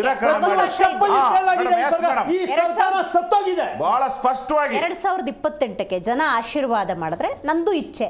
ಸತೀಶ್ ಜಾರಕಿಹೊಳಿ ಅವರು ಹೇಳಿದ್ದಾರೆ. ಏನ್ ತಪ್ಪಿದೆ? 2028ಕ್ಕೆ ಅಂತಾನೆ ಹೇಳಿದ್ದಾರೆ ಅವರು. ಅವ್ರು ಏನ್ ಹೇಳಿದ್ರು, ಇವಾಗ ಇವ್ರು ಹೇಳಿದ್ರಲ್ಲ ಅದರಲ್ಲೂ ಸತ್ಯ ಇಲ್ಲ. ಇವಾಗ ನಾನು ಹೇಳಿರೋಲ್ಲಿ ಸತ್ಯ ಇಲ್ಲ ಅಂದರೆ ಇವ್ರು ಹೇಳಿರೋಲ್ಲೂ ಸ್ವಲ್ಪ ಅಂದರೆ ಇವ್ರು ಕಾಂಗ್ರೆಸ್ ಮೊದಲೇ ಸತ್ಯ ಹೇಳೋಲ್ಲ ಬಿಡಿ, ಸುಳ್ಳಿನ ಕಂತೆ ಹೊರ್ಕೊಂಡಿದೆ. ಆಯ್ತಾ ಮೇಡಮ್? ಇನ್ನು ಒಂದು, ಇವಾಗ ಕಾಂಗ್ರೆಸ್ ಅವರು 50 ಕೋಟಿಗೆ ಸೇಲ್ ಆಗ್ತಾರಂದ್ರೆ ನಿಮ್ಮ ಪಕ್ಷದ MLAಗಳಿಗೆ ನಿಷ್ಠೆ ನಿಯತೆ ಏನಾದರೂ ಇದೆಯಾ? ಇರುವತ್ತಿಗೆ ಮುಖ್ಯಮಂತ್ರಿ ಸಿದ್ದರಾಮಯ್ಯನವ್ರ ಹತ್ರ ಬಂದು ಹೇಳಿದ್ದಾರೆ ಅಂತ ನೋಡಿ, ನಂಗೂ ಹಿಂಗೆ ಬಂದ್ಬಿಟ್ಟಿದೆ ಹಂಗಲ್ವಾ? ಆ ಭಯ ನಿಮ್ಗೆ ಯಾಕೆ ಕಾಡ್ತಾ ಇದೆ ಸರ್? ನಿಮ್ಮ MLAಗಳು ಅಷ್ಟು ನಿಷ್ಠಾವಂತವಾಗಿದ್ದಾರಲ್ಲ, ನಿಷ್ಠಾವಂತರಲ್ವಾ, ನಿಮ್ಗೆ ಯಾಕೆ ಭಯ? ನೀವು ಯಾಕೆ ಮಾಧ್ಯಮದಲ್ಲಿ ಬಂದು ಕಿರ್ಚಾಡ್ತಾ ಇದ್ದೀರಿ, ಸುಮ್ಮನೆ ಬಬ್ಬೆ ಹೊಡಿತಾ ಇದ್ದೀರಿ? ಆವಾಗ ನಿಮ್ಮ MLAಗಳ ಮೇಲೆ ನಿಮಗೆ ನಂಬಿಕೆ ಇಲ್ಲ ಅಂತ ಅರ್ಥ. ಆಯ್ತಾ? ಇವರು ಸರ್ಕಾರದಲ್ಲಿ ಇರೋ MLAಗಳು ಮನಸ್ಥಿತಿ ಹೆಂಗಿರ್ಬೋದು, ಹೋಗಕ್ಕೆ ರೆಡಿ ಆಗಿದ್ದಾರೆ ಅಂತ ಇವ್ರು ಆಲ್ರೆಡಿ ಗೊತ್ತಾಗೋಗಿದೆ. ಇವಾಗ ನೀವೇ ತೀರ್ಮಾನ ಮಾಡ್ಕೋಬೇಕು ಇದು ನೆಕ್ಸ್ಟ್ ಏನಾಗುತ್ತೆ ಅಂತ. ರೈಟ್. ಅಲಿಗೇಷನ್ ಮಾಡಬೇಕು ಅನ್ನೋದಾದರೆ ಮೊದಲು ನಾವು ಸರಿ ಇರಬೇಕು ಅಂತ ಹೇಳಿ. ಸೊ ಇವತ್ತು ಮುಖ್ಯಮಂತ್ರಿ ಸಿದ್ದರಾಮಯ್ಯನವರು ಆ ಸ್ಥಾನದಲ್ಲಿದ್ದವರು 50 ಕೋಟಿ ವಿಚಾರ ಪ್ರಸ್ತಾಪ ಮಾಡ್ತಾರೆ ಅನ್ನೋದಾದರೆ ಒಂದು ಪ್ರೂಫ್ ಇರಬೇಕು. ಅಂಥ ಮಾತುಕತೆ ನಿಮ್ಮ ಶಾಸಕರಿಗೆ ಯಾರಿಗಾರು ಬಂದಿದ್ದು ಹೇಳಿರಬೇಕು. ರೈಟ್, ಹೇಳಿದ್ದಾರೆ ಅಂತಲೇ ಇಟ್ಕೊಳ್ಳೋಣ. ಆಂತರಿಕವಾಗಿ ನಿಮ್ಮಲ್ಲೇ ಬೇಕಾದಷ್ಟು ಸಮಸ್ಯೆಯನ್ನು ಇಟ್ಕೊಂಡು BJP ಮತ್ತು JDS ಮೇಲೆ ಆರೋಪ ಮಾಡ್ತಿದ್ದೀರಾ ಅನ್ನೋದಾದರೆ ಜನ ಇದನ್ನು ಗಮನಿಸೋದಿಲ್ವಾ ಬಾಲಕೃಷ್ಣ ಅವರೇ? ಅಲ್ಲ, ನಾವು ನಮ್ಮಲ್ಲಿ ಯಾವುದೇ ಆಂತರಿಕ ಭಿನ್ನಾಭಿಪ್ರಾಯ ಸಮಸ್ಯೆ ಇಲ್ಲ. ಮೊದಲನೇದಾಗಿ ಸ್ಪಷ್ಟಪಡಿಸಿ, ಮಲ್ಲಿಕಾರ್ಜುನ್ ಖರ್ಗೆ ಅವ್ರು ಬಂದ್ಬಿಟ್ಟು ನಿಮ್ಮ ಸಮಸ್ಯೆ ಬಗೆಹರಿಸ್ಕೊಳ್ಳಿ, ನಾನು ಬಂದು ಕುತ್ಕೊಳ್ಳೋಲ್ಲ. ಮೇಡಮ್ ಅವರು ಸನ್ಮಾನ್ಯ ಮಲ್ಲಿಕಾರ್ಜುನ್ ಖರ್ಗೆ ಅವರು AICCಯ ರಾಷ್ಟ್ರೀಯ ಅಧ್ಯಕ್ಷ. ಹೌದು, ಅವರಿಗೆ ಇಡೀ ರಾಷ್ಟ್ರವ್ಯಾಪಿ ಅಧಿಕಾರ ಇರ್ತದೆ. ಸೊ ಆ ಒಂದು ಹಿನ್ನೆಲೆಯಲ್ಲಿ ಹಿಂದೆ ಅವರು ರಾಜ್ಯ ರಾಜಕಾರಣದಲ್ಲಿ ಇದ್ದರು. ನಾನು ಆ ವಿಚಾರದಲ್ಲಿ ಬರಲಿಕ್ಕಾಗಲ್ಲ. ನಾನು ಇಡೀ ರಾಷ್ಟ್ರವನ್ನು ನೋಡ್ಕೋಬೇಕಾಗತ್ತೆ, ರಾಷ್ಟ್ರವನ್ನು ಸುತ್ತುವರಿಬೇಕಾಗತ್ತೆ, ರಾಷ್ಟ್ರದ ಸಮಸ್ಯೆಗಳ ಬಗ್ಗೆ ಗಮನ ಕೊಡಬೇಕಾಗತ್ತೆ. ಇದನ್ನು ನೀವು ಸ್ಥಳೀಯ ರಾಜ್ಯ ನಾಯಕರುಗಳು ಏನಿದ್ದೀರಿ, ಸೊ ಅದನ್ನು ನೋಡ್ಕೊಳ್ಳಿ ಅಂತ ಹೇಳಿದರೆ ಏನು ತಪ್ಪಿದೆ? ನಮ್ಮ ಪಕ್ಷದ ಆಂತರಿಕ ವಿಚಾರ ಅಲ್ಲ, ಸೂಕ್ಷ್ಮತೆ ಅಲ್ಲಲ್ಲ ಮೇಡಮ್ ಸಮಸ್ಯೆಯಿಂದ ಹೇಳಿರ್ತಕ್ಕಂಥದ್ದಲ್ಲ. ಅವರಿಗೆ ಅಲ್ಲಿ ದೆಹಲಿ ಮಟ್ಟದಲ್ಲಿ ಇರ್ತಕ್ಕಂಥ ಒತ್ತಡಗಳಿಗೆ ಅದಕ್ಕೋಸ್ಕರ ಅವರು ಒಂದು ನಿಮಿಷ ಸರ್ ಪ್ಲೀಸ್ ಗೋವಿಂದರಾಜ್ ಅವರೇ ಒತ್ತಾರೆ, ದಯಮಾಡಿ ನಾನು ನೀವು ಮಾತನಾಡ್ಬೇಕಾದ್ರೆ ಹಂಗಂದ್ರೆ ನಾನು ಮಾತನಾಡಕ್ ಸ್ಟಾರ್ಟ್ ಮಾಡ್ತಾ ಇದ್ದೆ. ಅಲ್ಲ, ನನಗೆ ನೀವು ಮಾತನಾಡ್ಬೇಕಾದ್ರೆ ಮಾತನಾಡಕ್ ಬರಲ್ಲ ಅಂತಲ್ಲ, ನೀವು ಮಾತನಾಡ್ಬೇಕಾದ್ರೆ ನಾನು ಅದನ್ನ ತಡೆಯಕ್ ಹೋಗಲ್ಲ ಅಂತ ಅರ್ಥ ನೋಡಿ. ಆಗ ಈ ಒಂದು ಹಿನ್ನೆಲೆಯಲ್ಲಿ ಮಲ್ಲಿಕಾರ್ಜುನ್ ಖರ್ಗೆ ಅವರು ಹೇಳಿದರೆ ಹೊರತು ಯಾವ ರೀತಿಯಾಗಿ ನಮ್ಮಲ್ಲಿ ಆಂತರಿಕ ಕಚ್ಚಾಟ ಇಲ್ಲ. ಬದಲಿಗೆ BJPಯಲ್ಲಿ 2 ಗುಂಪು ಡೈರೆಕ್ಟಾಗಿ ಪಾದಯಾತ್ರೆ ಮೈಸೂರಿಗೆ ಅಂತ ಹೊರಟ್ರೆ ಮೂಡ ಈ ಕೇಸ್ ಬಗ್ಗೆ ಅವರದೇ ಶಾಸಕರು ಕೆಲವರು ಏನು ಯತ್ನಾಳ್ ಅವರು, ರಮೇಶ್ ಜಾರಕಿಹೊಳಿ ಅವರು ಹಾಗೂ ಇನ್ನೂ 4-5 ಜನ ಸೇರಿ ಒಂದು ಸಪರೇಟ್ ಮೀಟಿಂಗ್ ಮಾಡಿ ನಾವು ಅಲ್ಲಿ ಹೋಗಲ್ಲ, ನಾವು ಬಳ್ಳಾರಿಯಿಂದ ಮಾಡ್ತೀವಿ ಅಂತ ಹೇಳ್ತಾರೆ. ಹಾಗಾದ್ರೆ ಇದು ಆಂತರಿಕ ಜಗಳ ಅಲ್ವಾ? ಆಮೇಲೆ ಅಲ್ಲಿ ನೋಡಿ ಮೇಡಮ್ ಬೇಡ, ಅದು ನಮಗೆ ಬೇಡ. ಆದ್ರೆ ಅದು ನಮಗೆ ಬೇಡ. ನಾವು ಅದನ್ನ ಕಾಂಗ್ರೆಸ್ ಯಾವಾಗಲೂ ಕೂಡ ಇನ್ನೊಬ್ಬ ಪಕ್ಷದ ಆಂತರಿಕ ವಿಚಾರಗಳ ಬಗ್ಗೆ ತಲೆ ಕೆಡಿಸ್ಕೊಳ್ಳಕ್ಕೆ ಹೋಗಲ್ಲ. ಯಾಕಂತ ಹೇಳಿದ್ರೆ ನಮ್ಮ ಕಾಂಗ್ರೆಸ್ ಮುಂದೆ ಇರ್ತಕ್ಕಂಥದ್ದು ಜನತೆಗೆ ಕೊಟ್ಟಂತಹ ಒಂದು ಆಶೀರ್ವಾದ, ಜನ ನಮ್ಮನ್ನು ನಂಬಿ ಕೊಟ್ಟಿದ್ದಾರೆ. ಅವರಿಗೆ ನಾವು ಯಾವ ರೀತಿಯಲ್ಲಿ ಪ್ರತಿಯೊಂದು ಕ್ಷಣನೂ ಕೂಡ ಯಾವ ರೀತಿಯಾಗಿ ಕರ್ನಾಟಕದ ಮಹಿಳೆಯರಿಗೆ ನಾವು ಸಹಾಯ ಮಾಡಬೇಕು, ಯಾವ ರೀತಿಯಾಗಿ ಮಹಿಳೆಯರನ್ನ ಸ್ವಾವಲಂಬಿಯಾಗಿ ಮಾಡಬೇಕು, ಯಾವ ರೀತಿಯಾಗಿ ಕಾರ್ಮಿಕರು ಒಂದು ಬದುಕನ್ನು ಕಟ್ಟಿಕೊಳ್ಬೇಕು, ಅವ್ರಿಗೆ ಹೇಗೆ ಸಹಾಯ ಮಾಡಬೇಕು, ಯಾವ ರೀತಿಯಾಗಿ ಉದ್ಯೋಗಗಳನ್ನು ಸೃಷ್ಟಿ ಮಾಡಬೇಕು, ಯಾವ ರೀತಿಯಾಗಿ ನಾವೇನು ನಮ್ಮ ಸ್ಕೀಮ್ ಕೊಟ್ಟಿದ್ವಿ, ಭಾರತೀಯ ಸಂವಿಧಾನದ ಅಡಿಯಲ್ಲಿ ಮೂಲಭೂತ ಹಕ್ಕುಗಳು ಹೇಳಿದಂತಹ, ರಾಜ್ಯ ನಿರ್ದೇಶಕ ತತ್ವಗಳು ಹೇಳಿದಂತಹ ಏನು ಕಾನ್ಸ್ಟಿಟ್ಯೂಷನ್ ನಲ್ಲಿ ರೈಟ್ಸ್ ಇದೆ, ಆ ರೈಟ್ಸ್ಗಳನ್ನು ಎಕ್ಸಿಕ್ಯೂಟ್ ಮಾಡಲಿಕ್ಕೆ ಅದು ಮುಖೇನ ಯಾವ 5 ಪಂಚ ಗ್ಯಾರಂಟಿಗಳ ಮುಖೇನ ಕೊಟ್ಟಂತಹ ಯೋಜನೆಗಳ ಬಗ್ಗೆ ನಾವು ಇವತ್ತು ರಾಜ್ಯಾದ್ಯಂತ ಎಕ್ಸಿಕ್ಯೂಟ್ ಮಾಡ್ತಾ ಇದ್ದೀವಿ. ಯಾಕಂತ ಹೇಳಿದ್ರೆ ಇವತ್ತು ಆ ಯೋಜನೆಗಳಿಂದ ಇವತ್ತು ಸುಮಾರು ನೋಡಿ ಸಾರಿಗೆ ಇಲಾಖೆಯಲ್ಲಿ ಸುಮಾರು 10,000 ಕೋಟಿ ಖರ್ಚಾಗಿದೆ. ಒಂದು ರೆಡ್ ಬಸ್, ಸಾಮಾನ್ಯ ಬಸ್ಸಿನಲ್ಲಿ ಇವತ್ತು ಮಹಿಳೆ ಇಡೀ ರಾಜ್ಯಾದ್ಯಂತ ಸುತ್ತಾಡ್ತಾ ಇದ್ದಾರೆ, ದೇವಸ್ಥಾನಗಳಿಗೆ ಹೋಗ್ತಾ ಇದ್ದಾರೆ, ಗಾರ್ಮೆಂಟ್ ಹೆಣ್ಮಕ್ಳು ಗಾರ್ಮೆಂಟ್ ಕೆಲಸಕ್ಕೆ ಹೋಗ್ತಾರೆ, ಸಾಯಂಕಾಲ ಮನೆಗೆ ಬರ್ತಾರೆ, ಅವರಿಗೆ ಒಂದು ಸ್ವಾವಲಂಬಿಯಾಗಿ ಜೀವನ ಕಟ್ಟಿಕೊಳ್ತಾ ಇದ್ದಾರೆ. ಇದನ್ನ ನಾವು ಮಾಡ್ತಾ ಇದ್ದೀವಿ. ಜನಸಾಮಾನ್ಯರ ಮೇಲೆ ಅದೆಷ್ಟು ಹೊರೆ ಹಾಕ್ತಿದ್ದೀರಾ? ಒಂದು ನಿಮಿಷ ಮೇಡಮ್, ಬಡ್ಜೆಟ್ ಅಂತಕ್ಕಂಥದ್ದು ನೋಡಿ, ಒಂದು ಬಹಳ ಸ್ಪಷ್ಟವಾಗಿ ಬಿಜೆಪಿ ಅವರಿಗೆ ಬೇರೆಯವರಿಗೆ ಹೇಳಲಿಕ್ಕೆ ಅಲ್ಲ, ಎಲ್ಲ ಬೆಲೆ ಹಾಲಿಗೆ ಒಂದು ನಿಮಿಷ ಸರ್, ಒಂದು ನಿಮಿಷ ಅದೇಕ್ ಮೇಡಮ್ ಮಾಡ್ತಾರೆ? ಮೇಡಮ್ ಮೇಡಮ್ ಮೇಡಮ್ ಒಂದು, ನೀವು ಬಹಳ ದೂರನೇ ಹೋಗ್ಬೇಡಿ, ಸಿಂಪಲ್ ಲ್ಯಾಂಗ್ವೇಜ್ ಅಲ್ಲಿ ಹೇಳ್ತೀನಿ. ನಿಮ್ಮ ಒಂದು ಮನೆ ಇರ್ತದೆ, ನಮ್ಮ ಮನೆಯಲ್ಲಿ ಒಂದು ಬಡ್ಜೆಟ್ ಅಂತೇಳಿ ನಮ್ಗೆ ಇಷ್ಟ ಅಂತ ಬರ್ತದೆ ಅಂತ ಇರುತ್ತೆ. ಸೊ ನಾವು ಇದ್ದಾಗ ಆ ಬಡ್ಜೆಟ್ಗೆ ಅನುಗುಣವಾಗಿ ನಾವು ಯಾವುದಕ್ಕೆ ಏನೇನು ಖರ್ಚು ಮಾಡಬೇಕು ಅಂತಕ್ಕಂಥದ್ದನ್ನ ನಮ್ಮ ಮನೆಯ ಯಜಮಾನ ಏನಿರ್ತಾರೆ ಅಲೋಕೇಶನ್ ಫಂಡ್ ಮಾಡ್ತಾನೆ. ಸೊ ಒಂದು ವೇಳೆ ಶಾರ್ಟೇಜ್ ಬರೋಂಥ ಸಂದರ್ಭದಲ್ಲಿ ನಾವು ಯಾವ ರೀತಿಯಾಗಿ ಇನ್ಕಮ್ ಅನ್ನ ಜನರೇಟ್ ಮಾಡ್ಲಿಕ್ಕೆ ಅವಕಾಶ ಇದೆ ಅಂತಕ್ಕಂಥದ್ದು ಅದು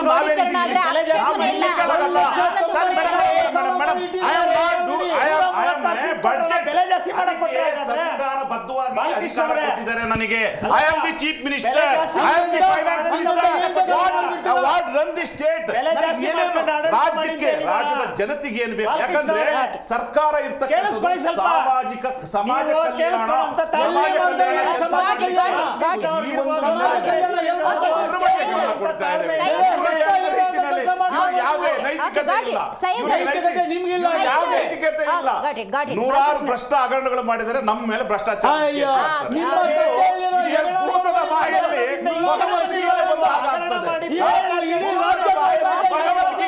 ಭಗವದ್ಗೀತೆ ಬಂದಂಗ ಆಗ್ತದೆ.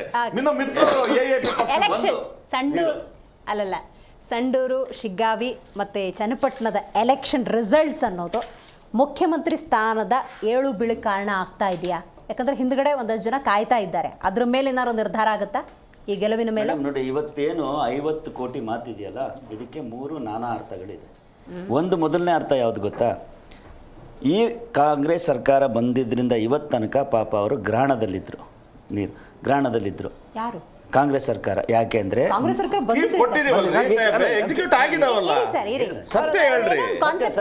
ಪಾಪ ಯಾಕೆ ಅಂತ ಹೇಳ್ತೀನಿ. ಯಾವುದೇ MLAಗಳು ಅನುದಾನ ಕೇಳಿದರೆ MP ಎಲೆಕ್ಷನ್ ಆದಮೇಲೆ ಕೊಡ್ತೀವಿ ಅಂತ ಹೇಳಿದರು. ಅಲ್ಲಿಂದ MP ಎಲೆಕ್ಷನ್ ಆದಮೇಲೆ ಕೊಡೋಣ ಅಂತ ಹೇಳಿದಾಗ ಏನಾಯಿತು ಅಂದರೆ 3 ಈ ಉಪಚುನಾವಣೆಗಳಾದಮೇಲೆ ಕೊಡ್ತೀವಿ ಅಂದರು. ಇವತ್ತು ನಾಳೆಯಿಂದ ಕೊಡಬೇಕು, ಇವಾಗ ಆಗಲ್ಲ. ಇನ್ನೊಂದು, ಕಷ್ಟಪಟ್ಟು ರಾಜ್ಯದಲ್ಲಿ ಎಲೆಕ್ಷನ್ ಗೆದ್ದು ಮುಖ್ಯಮಂತ್ರಿ ಆಗಿರೋ ಸಿದ್ದರಾಮಯ್ಯ ಅವರಿಗೆ ಇವಾಗ ಕಂಟಕ ಬಂದಿದೆ. ಈ ಮಾತು ಹೇಳಿರ್ಬೋದಾ?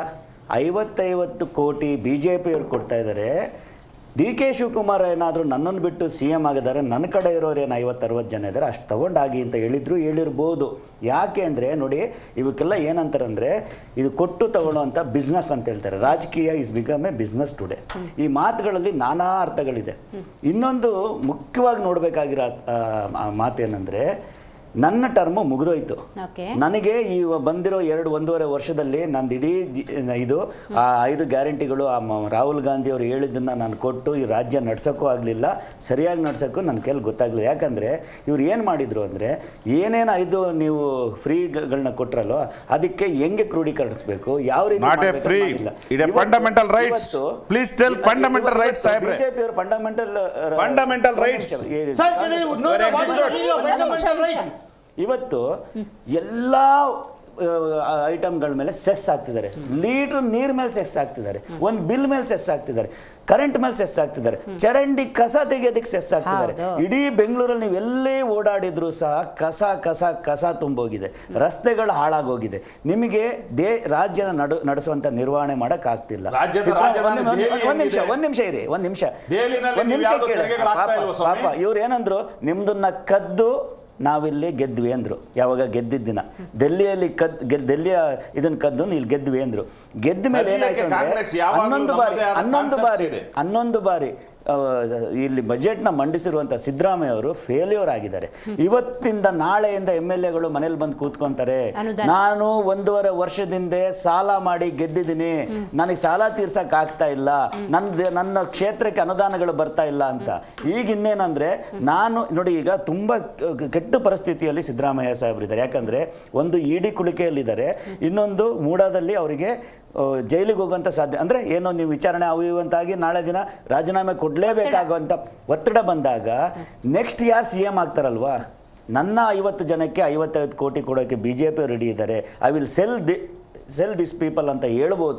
ನೋಡಿ ಮೇಡಮ್, ರಾಜಕೀಯದಲ್ಲಿ ಯಾವುದನ್ನು ನೀವು ಇದು ಇವರು ಮುಖ್ಯಮಂತ್ರಿಗಳಿದ್ದಾಗ ಅರೆಸ್ಟ್ ಆದ್ರಲ್ಲ, ಅವಾಗ ರಾಜೀನಾಮೆ ಇಮಿಡಿಯೇಟ್ ಕೊಟ್ರ. ನಾನು ಏನ್ ಗೊತ್ತಾ, ಇದನ್ನ ಅರ್ಥ ಮಾಡ್ಕೊಳ್ಳಿ ಅಂತ ಹೇಳ್ತಾರೆ, ಜಗಳ ಮಾಡಿ ಅಂತ ಹೇಳ್ತಾ ಇಲ್ಲ. ಇವತ್ತು ನಮ್ಮ 5 ಜನರನ್ನು ಹೊರಗಡೆ ಬಿಟ್ಟು ಒಂದೇ ₹1 ದುಡ್ಡು ಸಿಕ್ಲಿಲ್ಲ.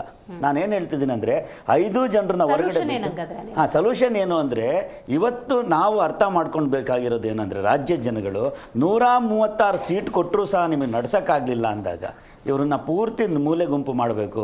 ಈಗೇನು JDS ಪರಿಸ್ಥಿತಿ ಬಂದಿದೆಯಲ್ಲ ರಾಜ್ಯದಲ್ಲಿ, ಅದೇ ಪರಿಸ್ಥಿತಿ ಕಾಂಗ್ರೆಸ್ಗೂ ಬರಬೇಕು ಅಂತಾನೆ ನಾವು ಹೇಳೋದು. ಯಾಕಂದ್ರೆ 3 ವರ್ಷ ಆದ್ಮೇಲೆ ಎಲೆಕ್ಷನ್ ವರ್ಗೂ ಕಾಯ್ಬೇಕಾ? ಅಲ್ಲಿ ತನಕ ಹೋಗೋದೇ ಇಲ್ಲ ಅಂತ ಅನ್ಸ್ತಾ ಇದೆ. ಹೇಗೆ ಮೇಡಮ್ ನೋಡಿ, ಈಗ ನೀವು 55 ಕೋಟಿ ಮಾತಿದೆಯಲ್ಲ ಮೇಡಮ್, ಇದು ಎಷ್ಟು 2,500 ಕೋಟಿಯ ವ್ಯವಹಾರ ಇದೆಯಲ್ಲ, ಇನ್ನೊಬ್ಬ ಮುಖ್ಯಮಂತ್ರಿ ಆಗೋನು ಅಷ್ಟು ಕೊಟ್ಟೇ ಬರಬೇಕಾಗಿ ಬರುತ್ತೆ. ಕೊಡೋದಿಲ್ಲ ಅಂದಾಗ ಏನಾಗುತ್ತೆ ಅಂದ್ರೆ ಎಲೆಕ್ಷನ್ ಆಗುತ್ತೆ ಅನ್ನೋ ಒಂದು ಪರಿಸ್ಥಿತಿ ಬಂದ್ಬಿಡುತ್ತೆ. ರೈಟ್. ನನ್ನನ್ನು ಮುಟ್ಟಿದ್ರೆ ಜನ ಸುಮ್ಮನೆ ಬಿಡೋದಿಲ್ಲ ಅನ್ನೋ ಸ್ಟೇಟ್ಮೆಂಟ್ ನ ಮುಖ್ಯಮಂತ್ರಿಗಳು ಹೇಳ್ಬೇಕಾ? ಹಾ, ಅದು ನೋಡಿ, ಮಾನ್ಯ ಮುಖ್ಯಮಂತ್ರಿಗಳು ಸ್ವಲ್ಪ ಅವರು ಗ್ರಾಮೀಣ ಶೈಲಿನಲ್ಲಿ ಮಾತನಾಡ್ತಕ್ಕಂಥದ್ದು ತಮಗೆ ಗೊತ್ತಿದೆ. ಒಂದ್ ನಿಮಿಷ ನನ್ನನ್ನು ಮುಟ್ಟಿದ್ರೆ ಅನ್ನೋ ಒಂದು ಅರ್ಥದಲ್ಲಿ ಅದನ್ನ ನೀವು ಏನೇನೋ ಕಲ್ಪನೆ ಮಾಡ್ಕೋಬೇಡಿ. ಯಾಕಂತ ಹೇಳಿದ್ರೆ ಆ ಗಟ್ಸು ಮೇಡಮ್ ಅವರು ಯಾಕೆ ಆ ಗಟ್ಸಿಂದ ಮಾತನಾಡಿದ್ದಾರೆ ಅಂತ ಹೇಳಿದ್ರೆ, 40 ವರ್ಷದ ಸುದೀರ್ಘ ರಾಜಕಾರಣದಲ್ಲಿ 1 ಬಾರಿ ಮುಖ್ಯಮಂತ್ರಿ, 11 ಬಾರಿ ಬಡ್ಜೆಟ್ ಮಾಡಿದ್ದಾರೆ, ಅನೇಕ ಬಾರಿ ಮಂತ್ರಿಗಳಾಗಿದ್ದಾರೆ. ಭ್ರಷ್ಟಾಚಾರ ಮಾಡ್ಲಿಕ್ಕೆ ಈ 21 ಸೈಟ್ ಬೇಕಾಗಿತ್ತ ಅವರಿಗೆ? ಮಾಡ್ಬಿಡ್ರಲ್ಲ. ಅಲ್ಲ, very simple common sense, simple ಪ್ರಶ್ನೆ. ಕೆಲವೊಂದು ಪೊಲಿಟಿಕಲಿ ಮೇಡಮ್ ಹಾಗಾಗಿ ಖಂಡಿತವಾಗೂ ಮಾನ್ಯ ಮುಖ್ಯಮಂತ್ರಿಗಳು ಆ ಅರ್ಥದಲ್ಲಿ ಹೇಳಿದ್ದಾರೆ. ಹಾಗಾಗಿ ಈಗೇನು ಬಿಜೆಪಿಯವರು ವಿರೋಧ ಪಕ್ಷಗಳು ಕಲ್ಪಿತವಾಗಿ ಊಹಾತ್ಮಕವಾಗಿ ನಮ್ಮ ಸರ್ಕಾರ ಆರೋಪ ಮಾಡ್ತಾ ಇರೋದ್ರಿಂದ ನಾವು ನಿಮ್ಮದು ಸುಭದ್ರ ಸರ್ಕಾರ, ಎಸ್ 100% ಕಾಂಗ್ರೆಸ್ ಸರ್ಕಾರ ಸುಭದ್ರ ಸರ್ಕಾರ, ಪಕ್ಷನಿಷ್ಠೆ ಎಲ್ಲ 136 ಶಾಸಕರಿಗೂ ಕೂಡ ಇದೆ.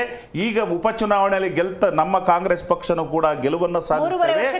3 ವರ್ಷ ಕಂಪ್ಲೀಟ್ ಮಾಡ್ತೇವೆ. ಪಕ್ಷ ನಿರಾತಂಕವಾಗಿ ಅಧಿಕಾರವನ್ನು ನಡೆಸ್ತೇವೆ.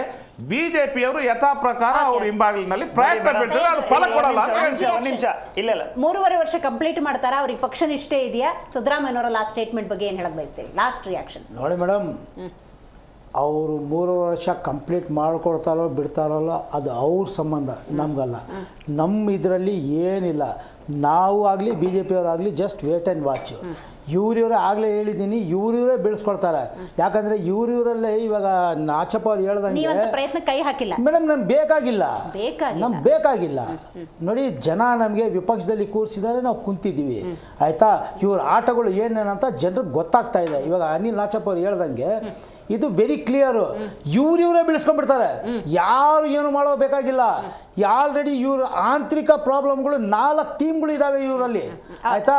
ಹಿಂಗಿರುವಾಗ ನಾವು ಏನು ಮಾಡೋದು ಬೇಕಾಗಿಲ್ಲ, ಜಸ್ಟ್ ವೇಟ್ ಆ್ಯಂಡ್ ವಾಚ್.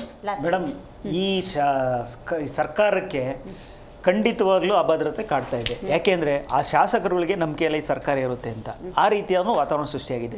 ಕಾರಣ ಏನು ಅಂದರೆ 2019ರಲ್ಲಿ ಸನ್ಮಾನ್ಯ ಸಿದ್ದರಾಮಯ್ಯನವರು ಶಾಂತಿವನದಲ್ಲಿ ಕೂತ್ಕೊಂಡು ಯಾವ ರೀತಿ ಆಟ ಆಡಿದ್ರು, ಯಾವ ರೀತಿ ಸರ್ಕಾರ ಬೀಳಿಸಿದ್ರು, ಅದೇ ಪರಿಸ್ಥಿತಿ ಈ ಬಾರಿನೂ ಕೂಡ ಈ ಸರ್ಕಾರದಲ್ಲಿ ನಡೆಯುವಂಥ ಲಕ್ಷಣಗಳು ಮುಂದೆ ಬಂದಿದೆ. ಎಲ್ಲ ಒಂದು ಕಡೆ ಸಿದ್ದರಾಮಯ್ಯನವ್ರನ್ನ ಬದಲಾವಣೆ ಮಾಡ್ತಾರೆ ಅಂತ ಹೇಳ್ಬಿಟ್ಟು ಹೈಕಮಾಂಡ್ಗೆ, ಅವ್ರದೇ ಪಕ್ಷದ ಹೈಕಮಾಂಡ್ಗೆ ವಾರ್ನಿಂಗ್ ನಮ್ಗೆ ಅವಶ್ಯಕತೆ ಇಲ್ಲ ಮೇಡಮ್. ನೋಡಿ ಮೇಡಮ್, ಕಳೆದ ಬಾರಿ ಅದೇ 16 ಶಾಸಕರು ಆ ಸರ್ಕಾರದ ನಾಯಕರ ವಿರುದ್ಧ ಸಿಡಿದೆದ್ದಿ ಬಂದಾಗ ಅದರ ಒಂದು ಇದನ್ನ ಬಳಸ್ಕೊಂಡಿದ್ದು ನಾವು, ಅದ್ರ ಬಗ್ಗೆ ಮಾತಿಲ್ಲ. ಯಾಕೆಂದ್ರೆ ಅದು ನಾವೇನೋ ಆಪರೇಷನ್ ಮಾಡಿದ್ರು, ದುಡ್ಡು ಕೊಟ್ಟಿದ್ರು, ಅವು ಯಾವ ಉತ್ಪಾದನೆ ಆಗ್ಲಿಲ್ವಲ್ಲ. ಸರ್ಕಾರ ಕೆಡವಿದ್ದು ಅವರೇ ಅಲ್ವಾ?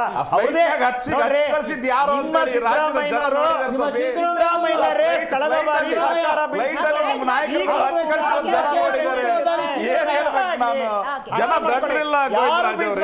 ನಿಮ್ಮದೇ ಪಕ್ಷದ ಸರ್ಕಾರ ಬಿಡಕ್ ಸಾಧ್ಯನೇ ಇಲ್ಲ.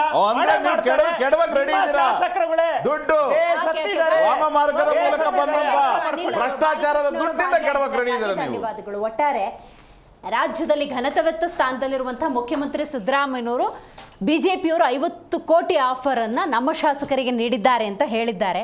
ಬಹುದೊಡ್ಡ ಅಲಿಗೇಷನ್ ಇದು. ಇಂಥ ಅಲಿಗೇಷನ್ ಮಾಡಬೇಕಾದ್ರೆ ಒಂದಷ್ಟು ಸಾಕ್ಷ್ಯಾಧಾರಗಳನ್ನು ಜನರ ಮುಂದೆ ಇಟ್ಟಿದ್ರೆ ಖಂಡಿತವಾಗ್ಲೂ ಆ ಕ್ಲಾರಿಟಿ ಅನ್ನೋದು ಸಿಗ್ತಾ ಇತ್ತು. ಇದರ ನಡುವೆ ಒಂದು ಪಕ್ಷ BJP ಏನಾದರೂ ಸುಭದ್ರ ಸರ್ಕಾರವನ್ನು ಕೆಡಗುವಂಥ ಪ್ರಯತ್ನ ಏನಾದರೂ ಮಾಡಿದ್ರೆ ಅದು ಕೂಡ ಅಕ್ಷಮ್ಯ ಅಪರಾಧ ಆಗುತ್ತೆ. ಕಾಲವೇ ಇದಕ್ಕೆ ಸರಿಯಾದಂಥ ಉತ್ತರವನ್ನು ಕೊಡುತ್ತೆ ಅಂತ ಹೇಳ್ತಾ ಇವತ್ತಿನ ಕಾರ್ಯಕ್ರಮವನ್ನು ಮುಗಿಸೋಣ. ನೋಡ್ತಾರೆ ಜೀ ಕನ್ನಡ ನ್ಯೂಸ್, ಸತ್ಯವೇ ಸುದ್ದಿಯ ಜೀವಾಳ.